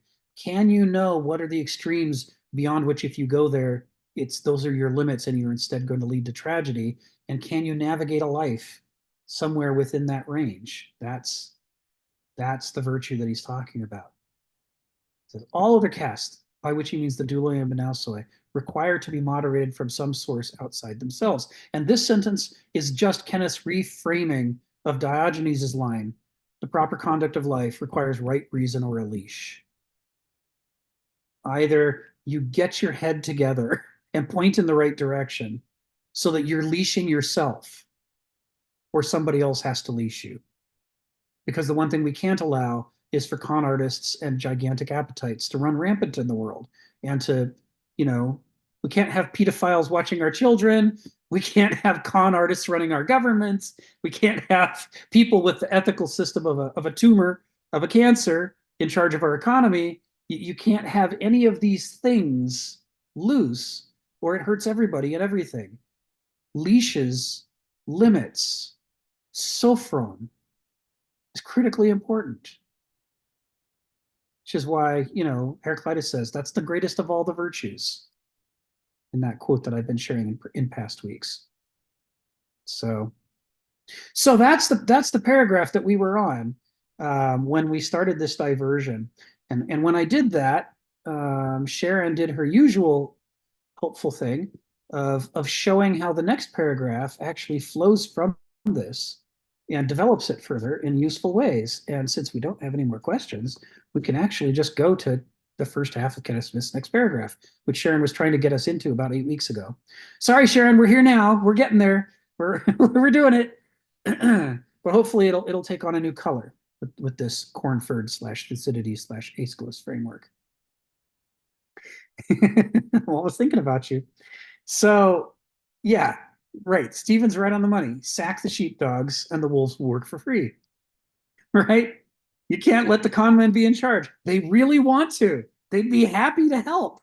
Their idea of helping is to wreck everything. So, the ultimate stress upon an aristocratic order is the discontent of those excluded from its highest privileges. The ultimate stress.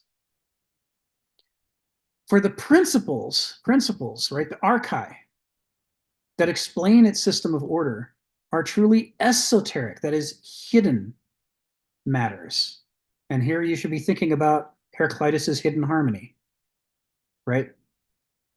The hidden harmony is better than the obvious, he says. This is what he's talking about. The principles that are invisible that underlie the laws of nature are what drive everything. If you want to understand nature, you have to get past the surfaces and understand those principles. And so it is in a human being. You can't just go based on their witty turns of speech and typical habits of behavior. You have to dig deeper to try to figure out what their essential character is as a person, which is why we spent all that time talking about character. The Greeks absolutely believe this. It's part of the ancient conception of the world. And so the principles that explain the system of order, the aristocratic order, are truly esoteric matters, i.e. invisible. They're invisible to Duloi and Banausoi. They're non-things. And they're not invisible like a ghost that moves your furniture around. So you say, aha, I must have a ghost because look, my furniture is moving around. No, they're invisible in that way that the lacunae created by the blind spots in our perspective make parts of the world disappear to us. It's not that they're not there. It's just by coincidence, we're absolutely never interested in them. We never turn and face them directly because we're always turning to look at something else that our character makes us interested in. It's like standing right there in front of us and we don't see it, which is what Heraclitus says. He says the logos runs the whole world. It's in our face every single day. And yet people disregard it as though it isn't there at all. It is the weirdest thing about the structure of the human mind. We can ignore anything if we have the character that makes that thing disappear and makes something else interesting. That's when we can ignore that thing. And it doesn't matter what it is. We can ignore people being tortured to death in Guatemala over and over and over. We can ignore Guatemala being the greatest human rights catastrophe of the 1980s and be interested in, did O.J. Simpson, is he driving in a car down the freeway with cops chasing him? And we're missing that something much more important is happening because our character and the structure of our society conspire to make part of the world invisible to us. We can't even have an opinion about whether Mayan peasants should be murdered by death squads in Guatemala if we don't know it's happening at all. And this is the kind of esoteric he means here. Archai, which drive the world, don't even exist as a concept for Duloi and Banausoi. There's no place in the Dulic or Banausic worldview you can fit them into. They're not emotional matters or experiential matters. You can't experience them directly. They're hidden. So to the Duloi, they're not things. They're nothing. And they're not practical. You can't get rich with them. You can't become powerful. You can't climb a social ladder with them. They don't fit into systems of logic because they preempt logic. So they don't exist at all for Banausoi. They're non-things. And what he's saying here is these principles explain aristocratic order. They explain a healthy culture. You can't run a healthy culture unless you know what the principles are and how they operate. But it's impossible to know what the principles are or how they operate, or even that they exist at all if you're a doulos or a benausos. Those worldviews erase the very thing that all of civilization is founded upon. This is the sentence he's trying to say in his Kenneth Smithian way. He's trying to say, you know, of all the things that you could fail to notice if you were going to try to govern a society, you really shouldn't fail to notice the prerequisites for all of it working at all. Those principles are the one thing you should never lose track of. But not only don't Douloi and Banausoi keep track of them, they can't even imagine that they're real things. They don't make any sense. Their mind can't get any purchase on them. And that's why he says that these principles are comprehensible in a complete degree only to those aristoi whose business it is to secure the foundations of the polis. This is why the caste exists in the ancient Greek worldview. It needs to be somebody's job to pay attention to the stuff that's too important to ignore and yet too slippery for most people to even look at. It's like it isn't there. There was an episode of classic Star Trek where they're escorting an ambassador from an alien species that lives in a box, a small box. And in that box, he's just a bunch of flickering light. And the patterns of the flickering light reveal the mind of this energy species. But the flickers are so disruptive that it would destroy the mind of a human being who looked upon it. And the ambassador has an assistant who has special goggles she wears when she has to talk to the ambassador, because it's the only way she's not driven insane by her exposure. And the whole story hinges upon whether Spock accidentally gets a glimpse of the ambassador and is driven insane and goes blind, and etc. But the thing that's important about this is here is something that if you look upon it, it wrecks your mind. Right? It's a concept, something that if you looked upon it, it would destroy your mind. That would be preferable. If principles worked that way, it would be preferable to the way they actually work, which is that you can't see them at all. Because if they wrecked your mind, at least people would learn to respect them as something that exists.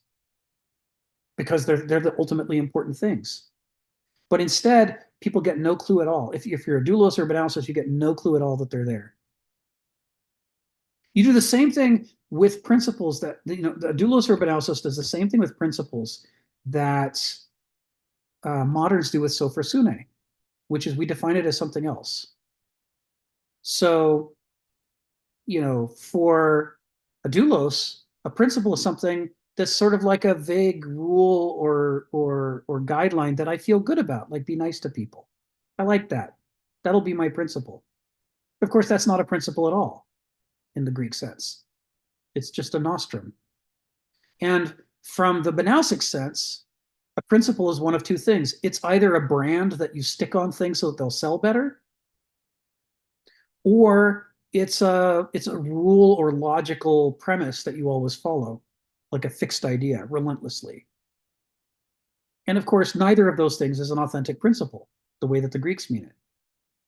But because Douloi and Banausoi have their own definitions for what a principle is, they know not to look any deeper, and they know, therefore, that they're not missing anything. They're sure there's no blind spot there because they've got something that occupies the word. So if an aristos comes by and two aristoi walk by and they're having a conversation and they mention principles, both the doulos and the benausos feel like they understand what it is that's being referred to, even though the thing that they imagine that a principle refers to is nothing at all like what the aristoi are actually talking about. So this is what he's talking about here.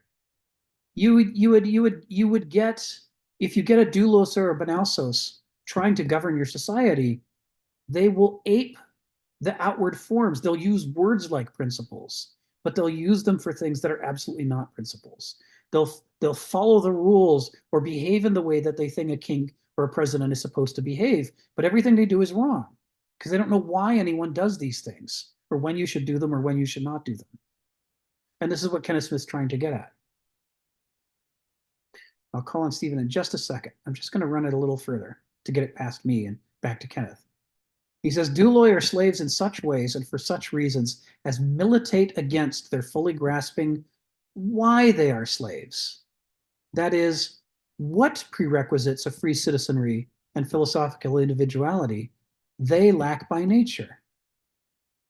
And this is another one of those spots where Kenneth meant to, but failed to add the second sentence, which is Banausoi are also slaves in such ways and for such reasons as militate against their fully grasping why they are slaves.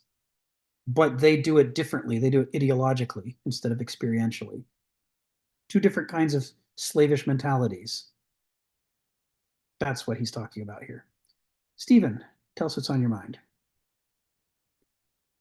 Well, we're coming up with famously Hegel's master and slave dialectic in the age of revolution, because we keep on forgetting that the first great experiment was the French Revolution, which preceded these guys. And the Banausoi of France, the enlightened ones, for this old aristocratic order, well, they're just a pack of fools. They've lost it. We should run it.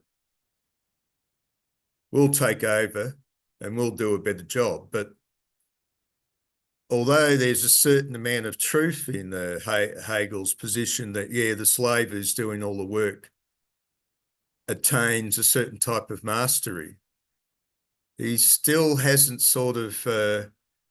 he hasn't known what it's like to sit in the chair of command. And the revolutionaries got there, and, well, the ironies come, oh, look at all those bad people that burned heretics for a few hundred years. That was unenlightened. Now we're enlightened.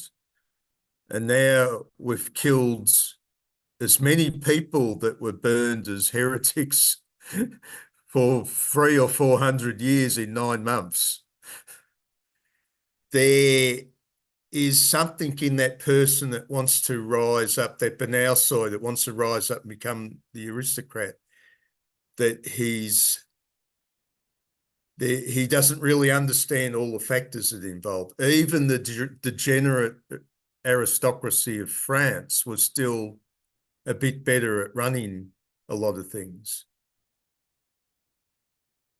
And of course, that's Orwell's warning, as he says, well, the Banausoi class in Animal Farm wanted to rise up and overthrow the farmer, but only to become worse tyrants. And so this is a question. There's something in the aristocratic. The aristocratic element in society was also to give people something to look up to, because the aristocrats, the upper classes, had time to work on cultural finesse. And that did give the people something to look up to. Here's a better standard of dress. Here's a better colour. Oh, what would I be without that vision, that there is something, there's a level of culture beyond me? Thank you. Thank you, Stephen. Yeah, I mean, it's a major issue, right? That how do you convince people not to be complacent? How do you convince people to try to lift themselves up to something better than what they've experienced and what they are? And as partially you do it by example. They need to see it to believe it. Beverly and I just finished watching the Olympics. I don't know how many of you have watched the Summer Olympics this year, but man, they broke a lot of records. I mean, there's some amazing performances this time around, and it's all still available on Peacock, I guess. Anyway, part of what's amazing about the Olympics is that people do things that you would have thought were impossible until you literally saw it with your own eyes. And now that you've seen it with your own eyes, it can be done. Other people are going to do it in the future. And previously, nobody'd done it. And there is an element of that. If you want to convince people to behave better, to choose more wisely, to be more compassionate, to make a better world, they need to see it in action. I mean, the power of an example like Gandhi or Martin Luther King is that it would be easy prior to those examples to say nobody would ever act like that. Everybody's just selfish and greedy, and nobody could ever do anything for a better reason. And as long as that's all you see, you think you've summed up human nature. And then somebody comes along and behaves in a, to some extent, heuristic fashion, and it shocks everyone because it changes our definition of what's possible. So the power of example and the motivating people to better themselves, is indeed supposed to be one of the functions of the Aristoi.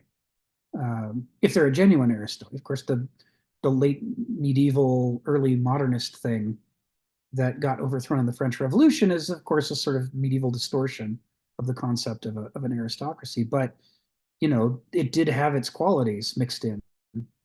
And in the French Revolution, you frequently see when they take time from efficiently cutting off the heads of the aristocracy and the people who supported them, they'll get distracted by things like, oh, let's also murder this minority, this religious minority in southern France. We never liked those guys either. Even though they were never in power, they were never the problem. They weren't the reason the revolution happened. They were victims as much as the people doing the head chopping. And yet we chopped their heads off too, because now's the time to exercise old grudge. Now that we have the power, we can do what we want. And what we want is to exercise old grudges. So there's this way in which it's very hard for people who've been under the heel of a bad government. When they get power, what they should be doing is saying, nobody should ever misgovern like that again. That was bad. It shouldn't work that way. But instead, what too many people say is, now it's my turn. Now I'm going to get my licks in. I've suffered. Now you're going to suffer. There's this thing that is, it's a very, unfortunately, natural thing for Homo sapiens to build up this powder keg of resentments. And then this is what we talked about before, right? Where somebody attempts to revolt against the current order and they end up doing it by creating a new version of the existing order. How did the Russian Revolution lead back to capitalism? Is a classic example. Of all the things Lenin didn't want to happen, today's capitalist Russia would be high on the list, maybe at the very top of the list of the things he absolutely didn't want to happen. And yet he set that in motion, right? If it weren't for Lenin, Russia wouldn't be a modern capitalist country. Somewhere he's spinning in his grave so fast, someone should be hooking up wires and we should be powering, Western Europe from it. Ari, come off mute and tell us what's on your mind. Hey guys, I want to ask a question and I want to be a bit expansive about it. So you could put that 5-minute timer on there just in case. But the question is like this: what is a principle? And specifically, what does Kenneth Smith give as a definition of this within this sort of working context? Because it's a very big question when we look at it like this, that, among the logos cultures, the modern colonist cultures, without a phronesis, if I'm getting this right, they will identify false ideals. I'm equating ideals as principles here, that a false ideal is actually an ideal. Something along the lines of, and we can even see this, which I'm glad you guys said, like this false idea that everything in moderation. Well, a nice contradiction to that is, if everything in moderation, then even that statement should be in moderation, which means something should not be in moderation, right? There are time for extreme behaviors. And well, in that case, then how do I apply this idea of sometimes I'm an extremist and sometimes I'm a middle of the road kind of guy? And, there's this idea that the middle of the road is for a horse. That's just for a conformist, right? So we need to, is that a principle? How do we even know if something that claims to be a principle, is it really a principle? And what, this idea of, also you got your analogy or your story of the man in the marketplace during day with his light, he's looking for truth. How do we even, with our lack of phronesis, if we were to identify a principle, something like, I like the idea of a strange metaphor here that I use for myself is, let's say there really are unicorns in the world, but we just can't see them because we've believed that they don't exist. So in a certain way, the people who can see them need to put a false horn on a real unicorn so that I can see the false horn and believe that they're unicorns again, even though I will never see the real horn. And so this sounds like a whole convoluted mess. What is a principle? How do I know if something's actually a principle? What do I have to use as a test? And again, it goes back to almost this false logos idea. Oh, I should create a hypothesis for what a principle is. But that in itself is not a hypothesis testing is not a principle. It's like you have to have a principle testing a principle. It gets this endless recursion of well then what is? And I got the idea that you were saying piety. What was the other thing? It's come off for a moment. Tell me, what was the 2 points that Ken said? Piety and something else for the governance that we should use? Let's see. It was piety and something else where we're supposed to guide ourselves by. Piety and reason, I think. Yes, piety and reason. So in this case, let's pretend it seems like ideals are these things that can't be broken. They're almost like a priori rules that are governance to our structures that we can't break. That sounds a lot like piety, like someone who's going to have a pious, specific, very sacred sense of self or whatever their governances are in an extreme way. The pious person takes a life of extremes, and I would say like a saint, does very saintly extreme sort of stays away from certain pleasures and lives a life of who's just pure in the sense of a soul. But then the sage or the wise person is someone who models the middle path, who follows practicality and balances things. And so what we get to is again a strange confusion of, well, what's a principle here? Is it to sometimes be a pious saint and live in exclusion from the world and separate yourself and to have a pure soul? Or is it maybe the sage who's trying to build a better world and engage the world around him, or some sort of model of both? It's very confusing that because we don't have a phronesis, sometimes we'll think, and also the idea is false principles. This is a big point. All false principles set themselves up as real principles, right? They're also going to claim they're real principles, right? So how am I supposed to know the difference, right? And again, it's like you have to have a principle to differentiate between principles and false principles. Well, that's just an endless circle, because then you have false principles that are going to determine whether you have a principle or a false principle. And so this I'm very curious how Kenneth Smith gets out of this trap of principles ending up actually being false abstractions of logos, and how do we get to maybe real piety? I mean, in the only thing that I understand is that requires something like heritage and a long standing set of, like, for thousands of years our ancestors have held this to be sacred, and therefore it is pious, and therefore it is a principle. But even still, that doesn't seem like a very good definition. So it goes back to, what is the definition of a principle, and can we succinctly give it in a representation that's actually tangible and definable with words? That's it. I think that makes my point clear. It's a great question, Ari. It's a great question. It's exactly the right question. And it is, in its way, as difficult to answer as questions of character that we were talking about earlier, ethea, arete, and so on. But I can start by saying what's not a principle, and that might help. Ideas aren't principles. Rules aren't principles. And ideals aren't principles. Kenneth Smith likes to say an ideal is a bloodless virtue. So if you want to claim to be honest, if you wish that you were honest, you aspire to be honest, but more importantly, you want everybody else to think you're honest, then you make honesty your ideal, and you won't shut up about honesty. But you still lie all the time because it's bloodless. It's not actually constraining you in any fashion. So like when the United States goes on and on about how it's condemning other countries because of their, bad history of human rights violations, well, a lot of countries just have to point and laugh because, I mean, what happened to our indigenous people? Where are they right now? Tell us more, America, about your beautiful human rights, concerns. And it's not just historical. Guatemala, right? Worst human rights atrocities of the 1980s. We trained those death squads. We funded them. That was us, right? So human rights for the United States is an example of an ideal.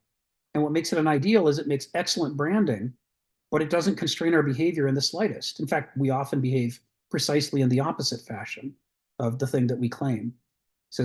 Kenneth Smith says, that's what an ideal is. He says, that's not what people like to think an ideal is. They want to think of ideals as the beautiful ideas that we aspire to.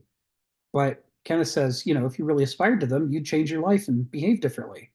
They're the beautiful ideas that you like to feel good about while not actually doing anything. And he contrasts them to a virtue. You know, the Greek sense of virtue, and I can't remember what the Greek term is for a virtue. It might, we'd have to take a look at that. Virtue's a Roman. Say it again. Arete. It is arete. Okay, thank you. Thank you. So the Roman word virtue meant a strength. You know, vir means man or masculine, and virtu means how great it is to be a man, the things that make a man great, as opposed to a woman, which they held in great contempt in the Roman period. But you know, virtue was, you know, like the honesty, hardworking, simplicity. There's these Roman virtues, the Roman Republican virtues that were much talked about in the imperial period as having fallen by the wayside, and that if Rome wanted to be great again, it should go back to its original virtues that it used to live according to. The thing that defined a virtue was you actually lived your life according to it. It wasn't empty rhetoric the way an ideal is. It wasn't just branding. It was the things that made you worthwhile as a human being. And the Romans believed it was what made you succeed. They thought that the Roman army succeeded because it was virtuous. You know, that the discipline that they had was real discipline. It went all the way down to their behavior, and that their aspirations were not to become emperor. Their aspirations were, you know, we defend Rome so that we can have our tiny plot of land in which we work hard our entire life as farmers. There was this sort of citizen farmer soldier ideal that they had in the Republican period. So virtue had a much more toothy significance, real binding, in a way that ideal didn't. Arete is an even more complex topic, as we were just talking about earlier today. But you're asking about principles. So the word principle, whenever Kenneth uses the word principle, unless he's mocking moderns for not having any, which he does frequently, he's using the word principle to mean as a synonym of the ancient Greek term arche.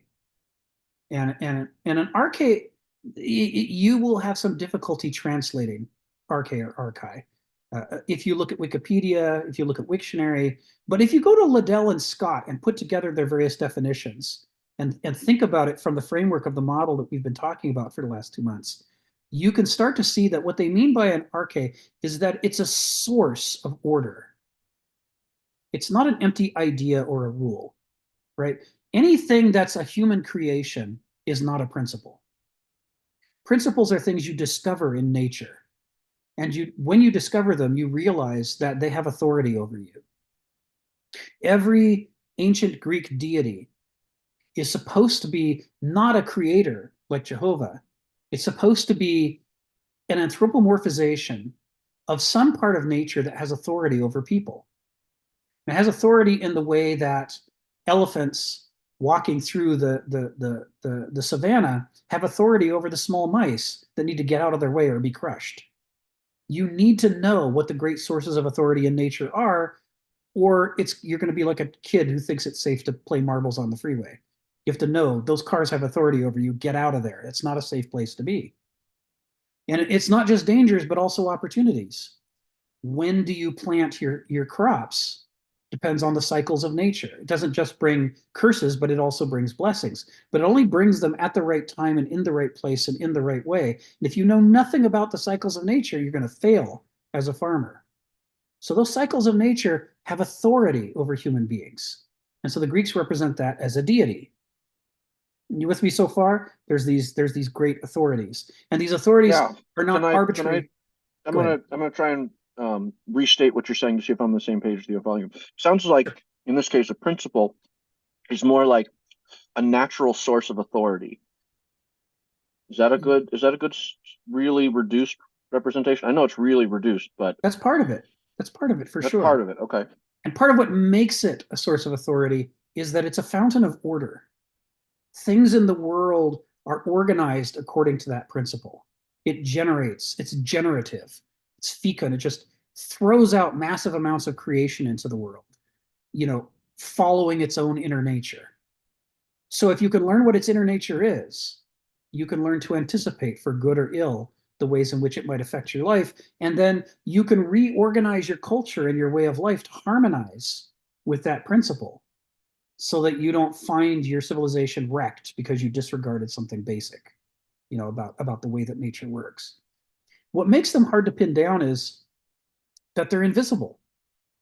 I mean, you can see a tree, but you can't see the principles that lead to the creation of forests. They're not visible in front of our eyes the way a tree is.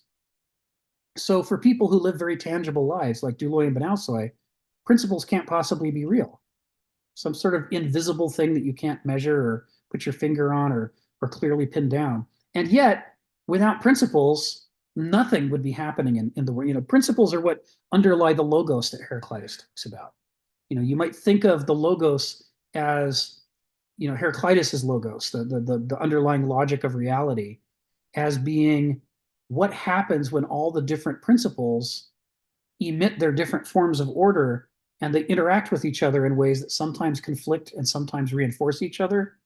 And so sort of the standing wave of tension and creation that comes out of that is what generates all the things that we see. Why do plants grow where they do? Why don't they grow where they don't grow? Why do rivers run downhill? Why does the earth swing around the sun? This isn't just laws of nature, but there's deeper patterns and of order that are going on.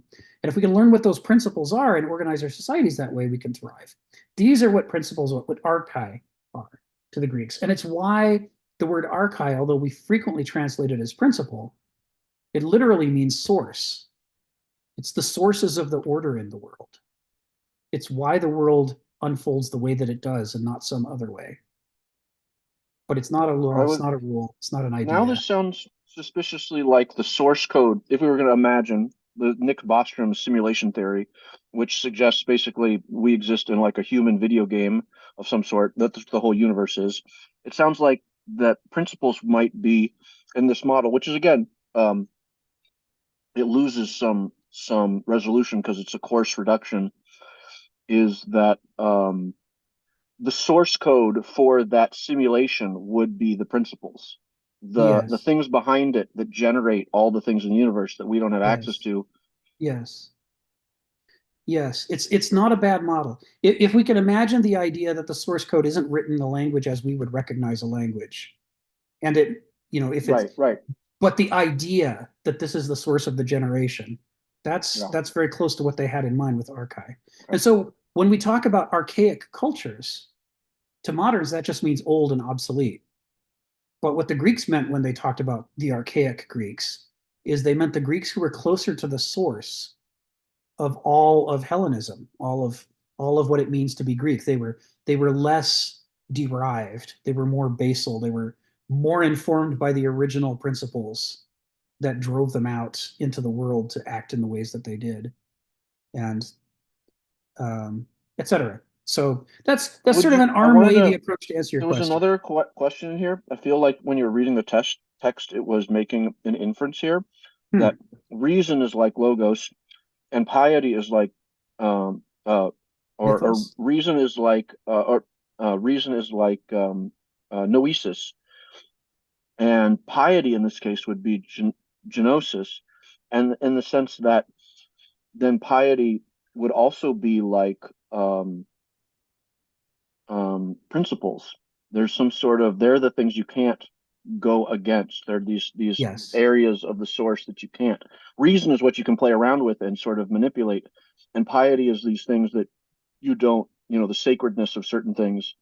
And so if the sacredness of certain things, that again really seemed like piety relates to principles in this case, but I'm not sure exactly how or if that's actually true. It seems that's right. Okay, that's right. Because the Greeks are trying to make their divinities correspond to these deep sources of authority in nature. So they are trying to capture what the archai might be. And then having captured them, the point of that is to then pay attention to them, to respect them, to not live your life obliviously to the power that they have over you. So I think what you're talking about is more illuminating than not in terms of understanding what the Greeks meant by this. Yeah. So thank you for that. Donald, come off mute. Tell us what's on your mind. Oh, little or nothing. I just, at this point, I think, I just want to reinforce that not only do Duloy and Monosoy, not recognize their own nature. They don't, indeed can't, recognize any others as their betters. I mean, each group thinks they're on top, or at least equal. And certainly, to go back to the previous paragraph, they won't consent to an outside source to moderate their behavior. And so to me, makes me wonder, is there any government not based on violence? I mean, I would like to think it's possible, but if we have to put the leash on two groups of human beings that, man, they're all equal. Rick, you told us that. They're not going to consent. And when you do things to people without their consent, it's usually called assault or something like that. You know, this is a tough problem. And one minor thing about that last sentence of the previous paragraph, this is the only place that we've seen that Duloy and Banasoy referred to as caste. And that has a hereditary. I mean, we've talked about it as it is character traits, which often rest in real, perhaps biological predilections for behaving in certain ways. But we haven't ever talked about caste, where you're stuck. In fact, we've talked about being stuck as an injustice. You know, that's what's unfair about. I mean, that's one of the things that's unfair about modern theories of slavery. They're just based on violence. They're not based on anything else. So, gosh, maybe I should have read this closer, because Kenneth's a real downer in this part of the paper. It's not only did the Greek virtue, their excellence for government, for self-governance, collapse, but it may have collapsed in a way that we can't overcome.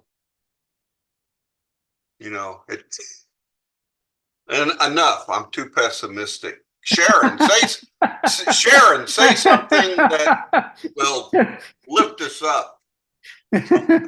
Well, I can actually help here. Okay. I know what Kenneth would say here. So there's a couple of things. Let's start with the second one first, the issue of caste, and then we'll come back to the question of violence. So he's using the word caste specifically because he's describing the ancient worldview and the ancient epoch. And in the ancient epoch, it was their goal to have a 3-caste system in which who was in each caste corresponded to their actual character. That is, not to do violence to people's nature in any fashion, but to offer each type of person the way of life that they could most understand and appreciate. So the doulos can appreciate that, you know, if he plants the crop, he gets to sow the food.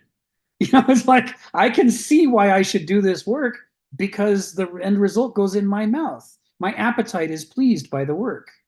And, you know, I can understand why I should repair this chair so that I can sit on it again. That the world is tangible and makes sense to the doulos, right? And For the Benausos, likewise, you offer them paths of social climbing. You work as an apprentice, and then you can work your way up to a journeyman, and then someday you'll be the master. And there are things you have to learn, and if you learn all those things and master them, then you will do better in the world. And they can understand that. It makes sense to them. It pleases them to be climbing the social ladders the way that they do. They can understand why they should do that work. It feeds their ideological systematizing appetites.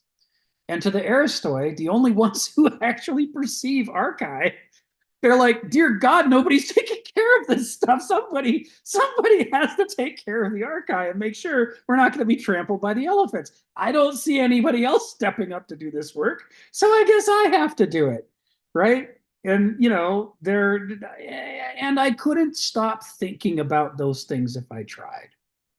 If I just tried to go work in an orchard, I might enjoy it. But whenever my mind wandered, I'd be back to the problem of, isn't anybody ever going to go deal with that governance problem? You can't get it out of your head. You want to go back to it. So, I've asked him about does he think that these character types are hereditary? Does he think that it's a genetic lottery and each generation you could be born as any of the three types? It's just random. But once you're born, you're stuck? Does he think that it has to do with family upbringing? The first 5 years, were you exposed to the right influences when you're during the formative period? Did your brain get off to the right start? Or is it something that you can grow through? You could start as one and become another. And he gives different answers at different times. But the two most important parts of his answers are these. He says, on the one hand, we don't know. The Greeks didn't know. I mean, they didn't know anything about genetics. For example, they couldn't answer this question to our satisfaction. They'd be incapable of it. Aristotle, with his caution that society often makes mistakes in assigning people to castes, warns us that it's more complicated than it appears to be. Effectively, that's what he's saying. This isn't a simple thing. It's not as simple as your dad was a Benausos, so you're going to be a Benausos. If it was, you wouldn't make mistakes. So there's some other variables at work. That was what the Greeks thought, and Kenneth thinks that too. So on the one hand, he thinks, he says it's very important to say we don't know, because we don't. It's something that somebody should investigate, but they're not going to investigate it scientifically until they learn that it exists at all. Whereas in the modern world, we don't believe any of this stuff. So nobody's looking at it in any serious way. The other thing he says, though, is that as a father of multiple children, he can attest that who his kids grew up to be had very little to do with what he tried to put into them. He says, each of his kids started out really, they had their own teleology. Each one was sort of their own kind of person from the get-go. And they just became even more so the more they grew up. And, he could help a little or hinder if he was being a bad parent, but he couldn't make somebody be something that they were not. And so at least some aspects of character, he says, by observation, are clearly have an enormous amount of momentum in people's lives. So he says there might be lots of people who will never be able to change their character. They just are who they are. They're going to become who they already are, as the Greeks say. So he doesn't satisfy us by giving us a solid systematized answer to this question, which I think is the most honest answer he could give, is to say, this is complicated and we don't know. There's a lot of information about this, but it can't be pinned down. On the question of violence and how do you make the douloi and Banausoi be governed by Aristoi? I think it's Between Past and Future that Hannah Arendt has her essay on authority. And I recommend it to everybody. Anybody who hasn't read that Hannah Arendt essay on authority, you should put that on the top of your reading list. It is a great little essay because she makes some critical distinctions that in the modern world are that in the chat so I can look it up. Hannah something. Hannah Arendt. I'll put a link in the chat to it, the Wikipedia article about her. But philosopher Hannah Arendt, 20th century.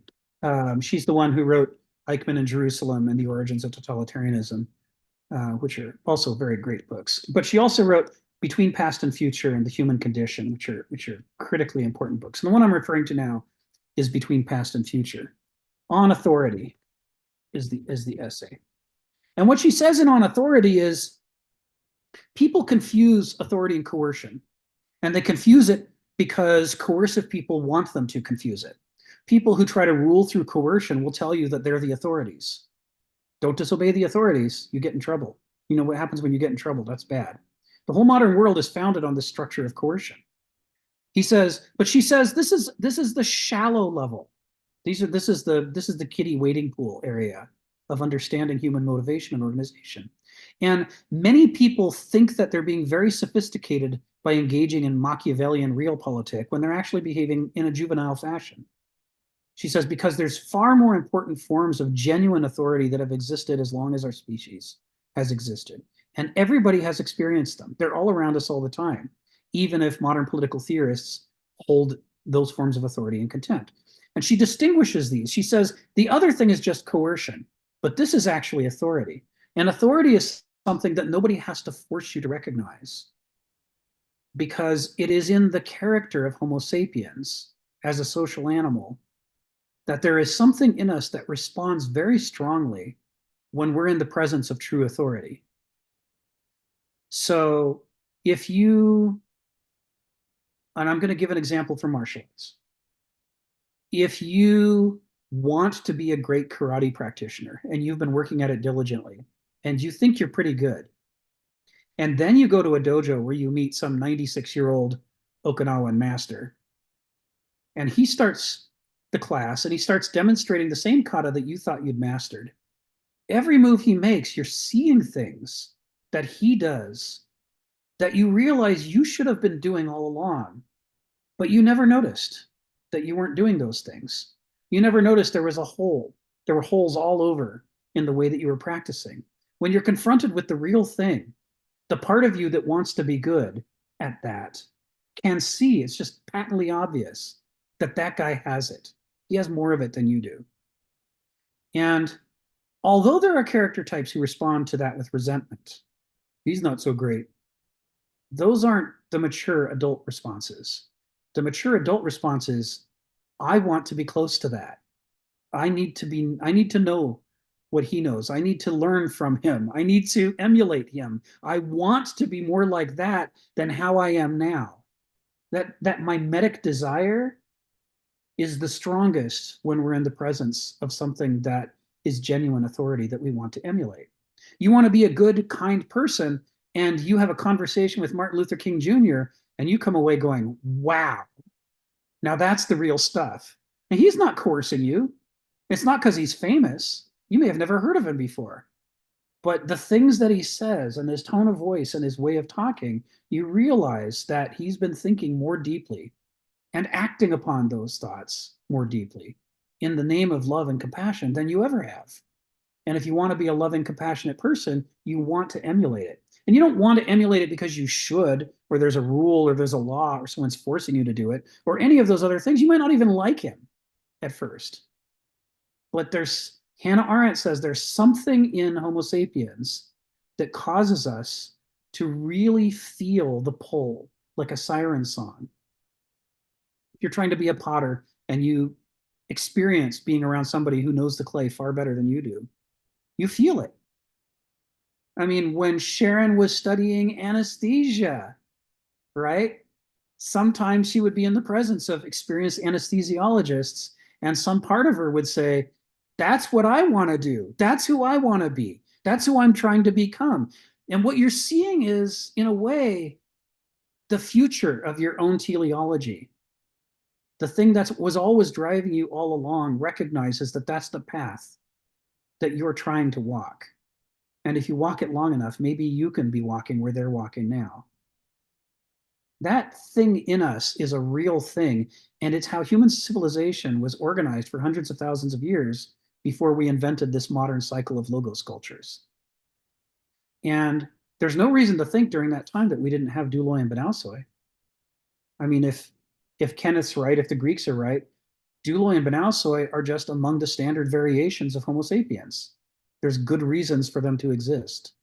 Not just practical reasons, but I mean, just from the structure of the human mind. It makes sense that they would exist.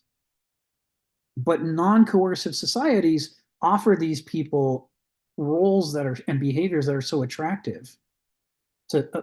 I'm now extending Hannah Arendt's essay beyond what she says. I'm saying if we apply her observations about authority to her observations in the human condition about the different, castes and types of people, then a society that offers those people the future that they already want to be walking on will naturally organize them around an authority rather than a coercion. It actually has taken a great deal of con game cleverness to construct societies in which everything is run by deception and coercion. It's not the way we did things for most of our species' existence. So it may be possible, and I'm not saying this as an idealist. Man, are there a lot of people I'd love to coerce. I mean, you can't believe how angry I am at some people in DC or in the VA or elsewhere, because I have very tangible reasons to understand the amount of damage that they've done in the world. But I think that if I attempt to govern those people through coercion, I will end up just recreating the exact same problems sooner or later that they have already created through their misgovernance. I don't think coercion is the way. And I think it is partially, on the one hand, the coercion, which nobody likes to be on the receiving end of. But partially, and this is where the Greeks partly went wrong, it's from giving too many privileges to the aristoi, the wrong kind of privileges. They should have the privilege to govern, but not the privilege to live in the kind of luxury that obsesses douloi and banausoi, because that creates resentment and envy. But if aristoi were living like Diogenes in a wine barrel, how many douloi and banausoi do you think would have been desperate to follow suit? Right? They wouldn't have been so eager to get their hands on the reins of government if doing that meant that they had to give up all the good things. There are ways you could organize society, but you'd have to do things differently than the Greeks did, or the medievals, or us, or anybody else. But I don't have the answers on this stuff. I'm just talking about ingredients here that I think Kenneth might bring up.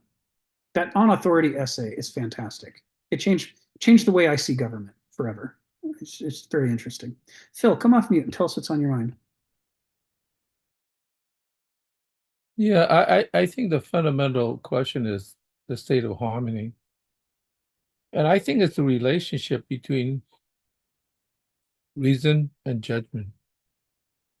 I think while we see reason as somehow higher than judgment, I think it's a relationship that churns, because judgment is something that's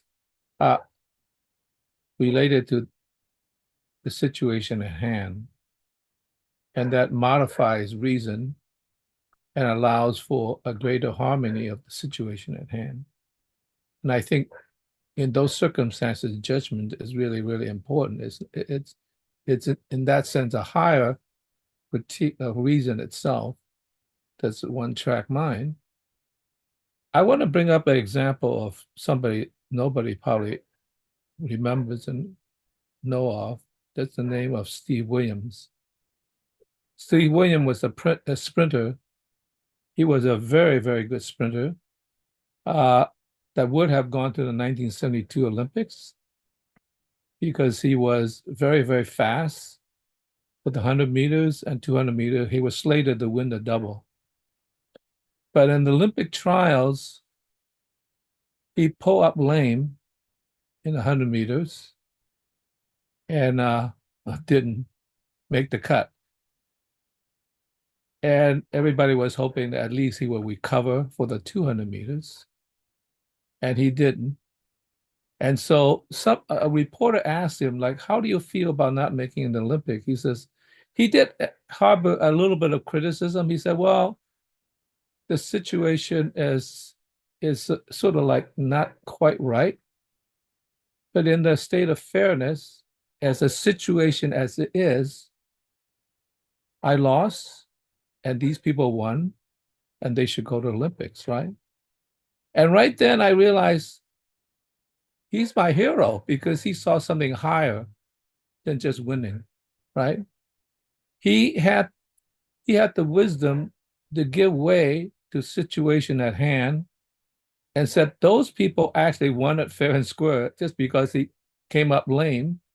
And he said the problem with the system as a whole, and here's what his criticism is in 1970, 72 at that time, is that we didn't have enough support for the Olympic system. And what we have is independent athletes, and every 4 years they went up and shake the tree, and whatever fell to the ground goes to the Olympics. And so that's not really a good system, but that is the situation that it is. And given the situation that it is, they shake the tree, and I didn't fall to the ground the right way. And therefore, I give way. And he immediately became my hero, even though he would be forgotten because he doesn't have if you don't have a medal, you're not a champion. But he thought there was something greater than the championship, which is to understand the situation as it stands. That's a matter of good judgment about a social construction. Yeah. The ability to give the right of way to others. And you walk down the street and they're coming right at you. Everybody maneuvers and gives some way to maneuver and to create a harmonious society until you get to a point where everybody is like brutes. Then you say, well, wait a minute. Now I have to fight my way through it. So giving way, it's a very, very important structure in the system that you want to cooperate situation at hand. That's it, Phil. I like that example, Phil. Thank you. Stephen, come off mute. Tell us what's on your mind. It's going to be a little bit beside the point, and it's connected with some of our previous studies. Our dear old Oedipus. Oedipus for president. Now, what was the Sphinx? What kind of monster was the Sphinx? And I was just looking at it, and there's some similarities there when you look at the 4 fixed signs of the zodiac. Because you had the man is the cranium, Aquarius. Then you have a creature which has a lion's body, so you've got the loins of a lion, the passionate desire to eat you. And then you've got the wings. Well, often wings. Well, the older example of the sign Scorpio you probably heard was an eagle. And the wings represent the limbs. But the great mystery is, they said that the creature had the breasts of a woman as well. But you ever seen those pictures of the statue of Artemis and people thought they were breasts? They're not breasts. Taurus, a bull, was associated with the throat, our power of speech. And so you have the power of the testicles. Often, they felt there was a relationship between the testicles and the larynx because a man's voice changed when his testicles dropped. And so I think there's a link with the Sphinx there. Now, the goddess that's involved is very interesting, Artemis. We have parallels. It's very famous parallels. We have Shady, the Norse goddess, and people could note a strong parallel. According to legend, priestesses came from the Norse realms to serve in the Greek temple to Artemis. And the Greeks also noticed a similarity with another very popular Egyptian goddess, Bastus, which was originally the lion goddess, who I'm not quite sure the story came down as a monster that was so dangerous they almost consumed humanity. But we see the lion, the Egyptian lion goddess, modified to the more gentler domestic cat goddess. There seems to be something military there. You look at the lion, the power of the lion is, a military symbol. So that's the danger with a military, is they protect you from others, but they can also be a danger to your own system. So I know Oedipus was a military man. He was a soldier who thought he could govern. He could get there. He could kill the king. He was good at that. But when he got there, so I hope you like my little story there. I like it a lot. Thank you, Stephen. I'm always looking for new angles on Oedipus. Yeah, this is also my year to reread Oedipus, at Kelowna. Think, because of Phil, to spend some time with the older, sadder, wiser, and frankly liminal, almost supernatural Oedipus of late life, where everyone's like, "Oh my God, he's got the God's touch all over him." We don't want that God stuff near us, or something terrible will happen to our city. Well, for the moment, I'm going to take us back to wrap up this paragraph. So, he's been talking about these blind spots. Why Duloi, and although he doesn't say it, why Banausoi also, are slaves, but not because somebody makes them slaves. It's their own perspective and priorities and character that make them slaves. And even if you live in a society that has no slave caste, they remain slaves as long as they remain behaving in a Dulic or Banausic fashion. And that form of slavery is more complete and total than what happens if somebody captures you and tries to compel you to work. Because if someone captures you and tries to compel you to work, you still remain who you actually are, and you can try to escape or otherwise subvert the system. But if you're a doulos or a banausos, being free is no escape from your slavery, because you take it with you wherever you go. You enslave yourself, self-enslaving to your appetites and ideologies, which you mistake for freedom. And part of what Kenneth's talking about in this paragraph is that the problem with Duloi and Banausoi is that their biggest problems they mistake for their greatest virtues. For the doulos, getting what he wants, he thinks that would be good. He can't imagine the idea that getting what he wants might be bad, that his desires might be the great driver of his problems in his life. That's a non-thought. He can't have it. And the Banausos can't imagine that the practical approach to life might make everything worse. So he's like, "What? I maximized my return on investment. I made the bridge, for surprisingly little money in a very short time. The fact that it falls down later and kills 1,000 people, well, that's not on me. I still succeeded. That's just some other, he can't make the connection. He can't see it.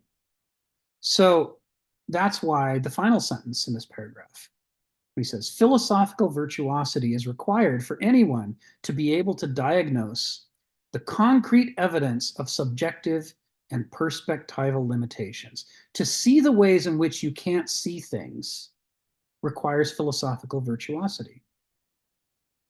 It's not normal to be able to see the limits of your own worldview.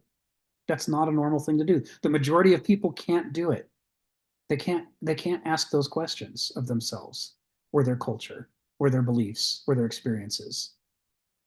And when he says virtuosity, this is a key word for Kenneth Smith. Virtuosity is a key word. It's always tied to the arete, to virtue, and to the concept of a virtuoso. What is it that Achilles wants to live a short, glorious life for? It's not to be famous. It's to become a virtuoso. And a virtuoso is in the Greek concept, a virtuoso is somebody who contributes to the success of the anthropoculture of their species. This contributes to the viability of Homo sapiens by living a life that's synonymous with a virtue, in which it is so conspicuous that you have really thought through the implications of this virtue and tried to be true to it, that nobody could look at your life and mistake it for anything else. And that's why you become a paradigm for future people to study. You become the example. A virtuoso in the ancient Greek concept is a paradigm. It's an example par excellence that lets you understand the true meaning of some critical virtue, like courage in the case of Achilles, or cleverness, in the case of Odysseus. And there's other heroes who are like that out of Greek mythology who are picked out to represent certain virtues. They're called virtuoso. So when he says philosophical virtuosity, he means genuine philosophy turned up to 11, where you live your life authentically according to philosophy, the love of wisdom. And only then are you willing to suffer enough and make enough sacrifices to do the damage to yourself, to dislocate the joint of your mind so that it acquires a range of motion it doesn't normally have. And then you're able to turn your mind back around to look at itself. And then you can start to ask questions. I wonder if my worldview is blocking me from understanding this. I wonder if my worldview has limits. I wonder if my way of life is not ultimately healthy. These are the questions you have to be able to ask to govern. But only a philosophical virtuoso, according to Kenneth Smith, is able to live that kind of life. And before I call on Ari, I'll just do the end of the sentence. Even though this evidence can be seen, its significance cannot be apparent to just any and every mind. This is dealing with the problem of the visibility or failure of visibility of these issues. So Ari, come off mute and tell us what's on your mind. Hey, I really liked what we were just talking about, and I wanted to give a framework almost from neuroscience. The model is how the brain learns. And a good simple example is like when we're exercising, especially like in the gym, when you're really going to grow muscle is when you push yourself to near failure, but not to failure. This is a painful process. And it's only because of people who know or have experience in the gym know that pain is going to give them strength later, that they learn to enjoy that pain. And what's happening is in the brain, the identical things happening when we have knowledge like philosophy that we're learning. This is the process of the brain recruiting neurons for new tasks. And that movement of the neurons to rewire is literally a form of pain. And what's happening is this suffering is enjoyable when we know that it's building us to betterment. But for the average person or the person who is not used to being in the gym, so to speak, or the philosophical gym, this is just pain and suffering. And too much of this, imagine going into the gym and us doing some sort of gladiator workout that destroys us. This is what in the mind I think of as the terrifying places of the mind. These edges of the mind that you can't go because they're too near the edge. And so for people who want to cultivate themselves and work on being able to do this, we call the practice of trying, it's a paradox of trying to become comfortable with discomfort. And pushing those boundaries allows us to gain even more leverage towards moving towards the edge of our boundaries, right? We can move towards the edge of it, even though it's very painful. And it's like we're embracing a certain type of suffering because that is the signature in neuroscience of learning.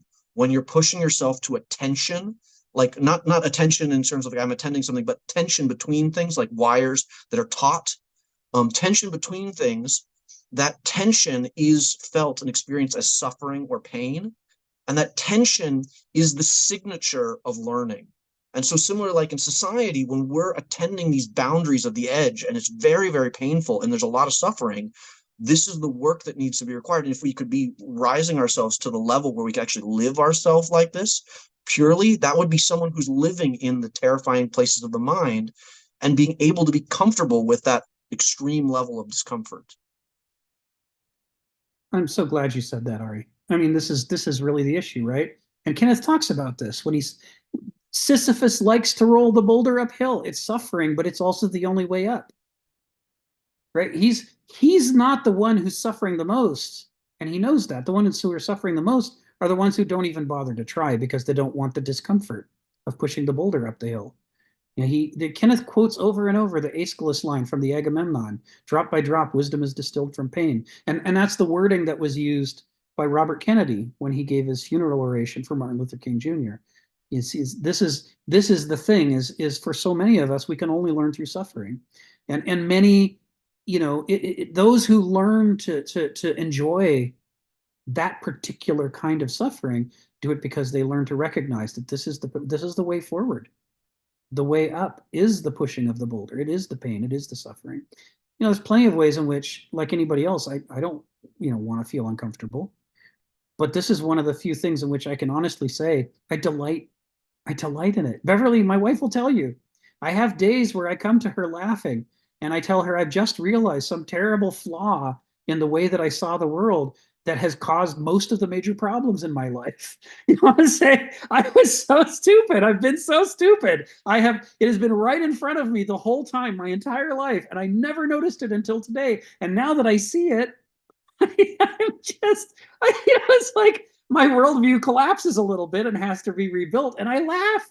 I think it's so great. It's just like the best feeling in the world. Yeah, And you look yes, so rested, Rick, today because of what you're just saying, I think. yeah, right. Yeah, you look good. So, thanks. So, but most people would rather die than discover that some major cherished belief of theirs was deeply wrong and was the source of much misery and suffering. I mean, it's like this is one of those ways in which I've looked out. I don't know how I ended up this way, but I like it when I find these terrible flaws in my understanding. So I know Kenneth does, because when I it was the first thing he and I bonded over. So when I realized he likes it too, I got on the phone and called him, and that's how we met. It's like I need to hear more about this guy who also laughs when he completely blunders, because that's the way forward. That's learning in a nutshell. So on Nicholas, yeah, I've been in the chat. I've been putting links to the various books, but the critical link that you probably want is the one that's actually on the invite over at Meetup, and I'll post it here again.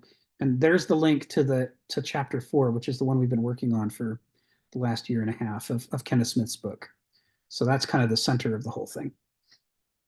And with that, I guess we will wrap up. We are back to Kenneth Smith's text after 2 months, and we are making progress through section H. And my prediction is we will make fast progress, because now that we have this ancient framework of Sophra Sune, we can get the first time through, I think, what Kenneth Smith's trying to tell us about it, which is critically important. So thanks, everybody. I hope you had a good time. Bye. Certainly Bye did. from Austin. I'm in Austin right now. Oh, Bye-bye. Thanks so yeah. much. Well, Oh, go yeah, see yeah, Kenneth. that's Smith Go country I'm in right now. I'm Yeah. visiting my sister for a week. Yeah. Yeah, go see Very cool. Kenneth. He's there. Right. Yeah, you could. You could visit him. Really? Oh, Yeah. my. Well, send me his address. Okay. All right. Yeah, okay. Or his contact info. I'll call him up. I said, Kenneth, let's have a drink. Yeah, right. I'll do that. Bye. All right, take care. Bye-bye, guys. Bye. Have a Thank you. great week.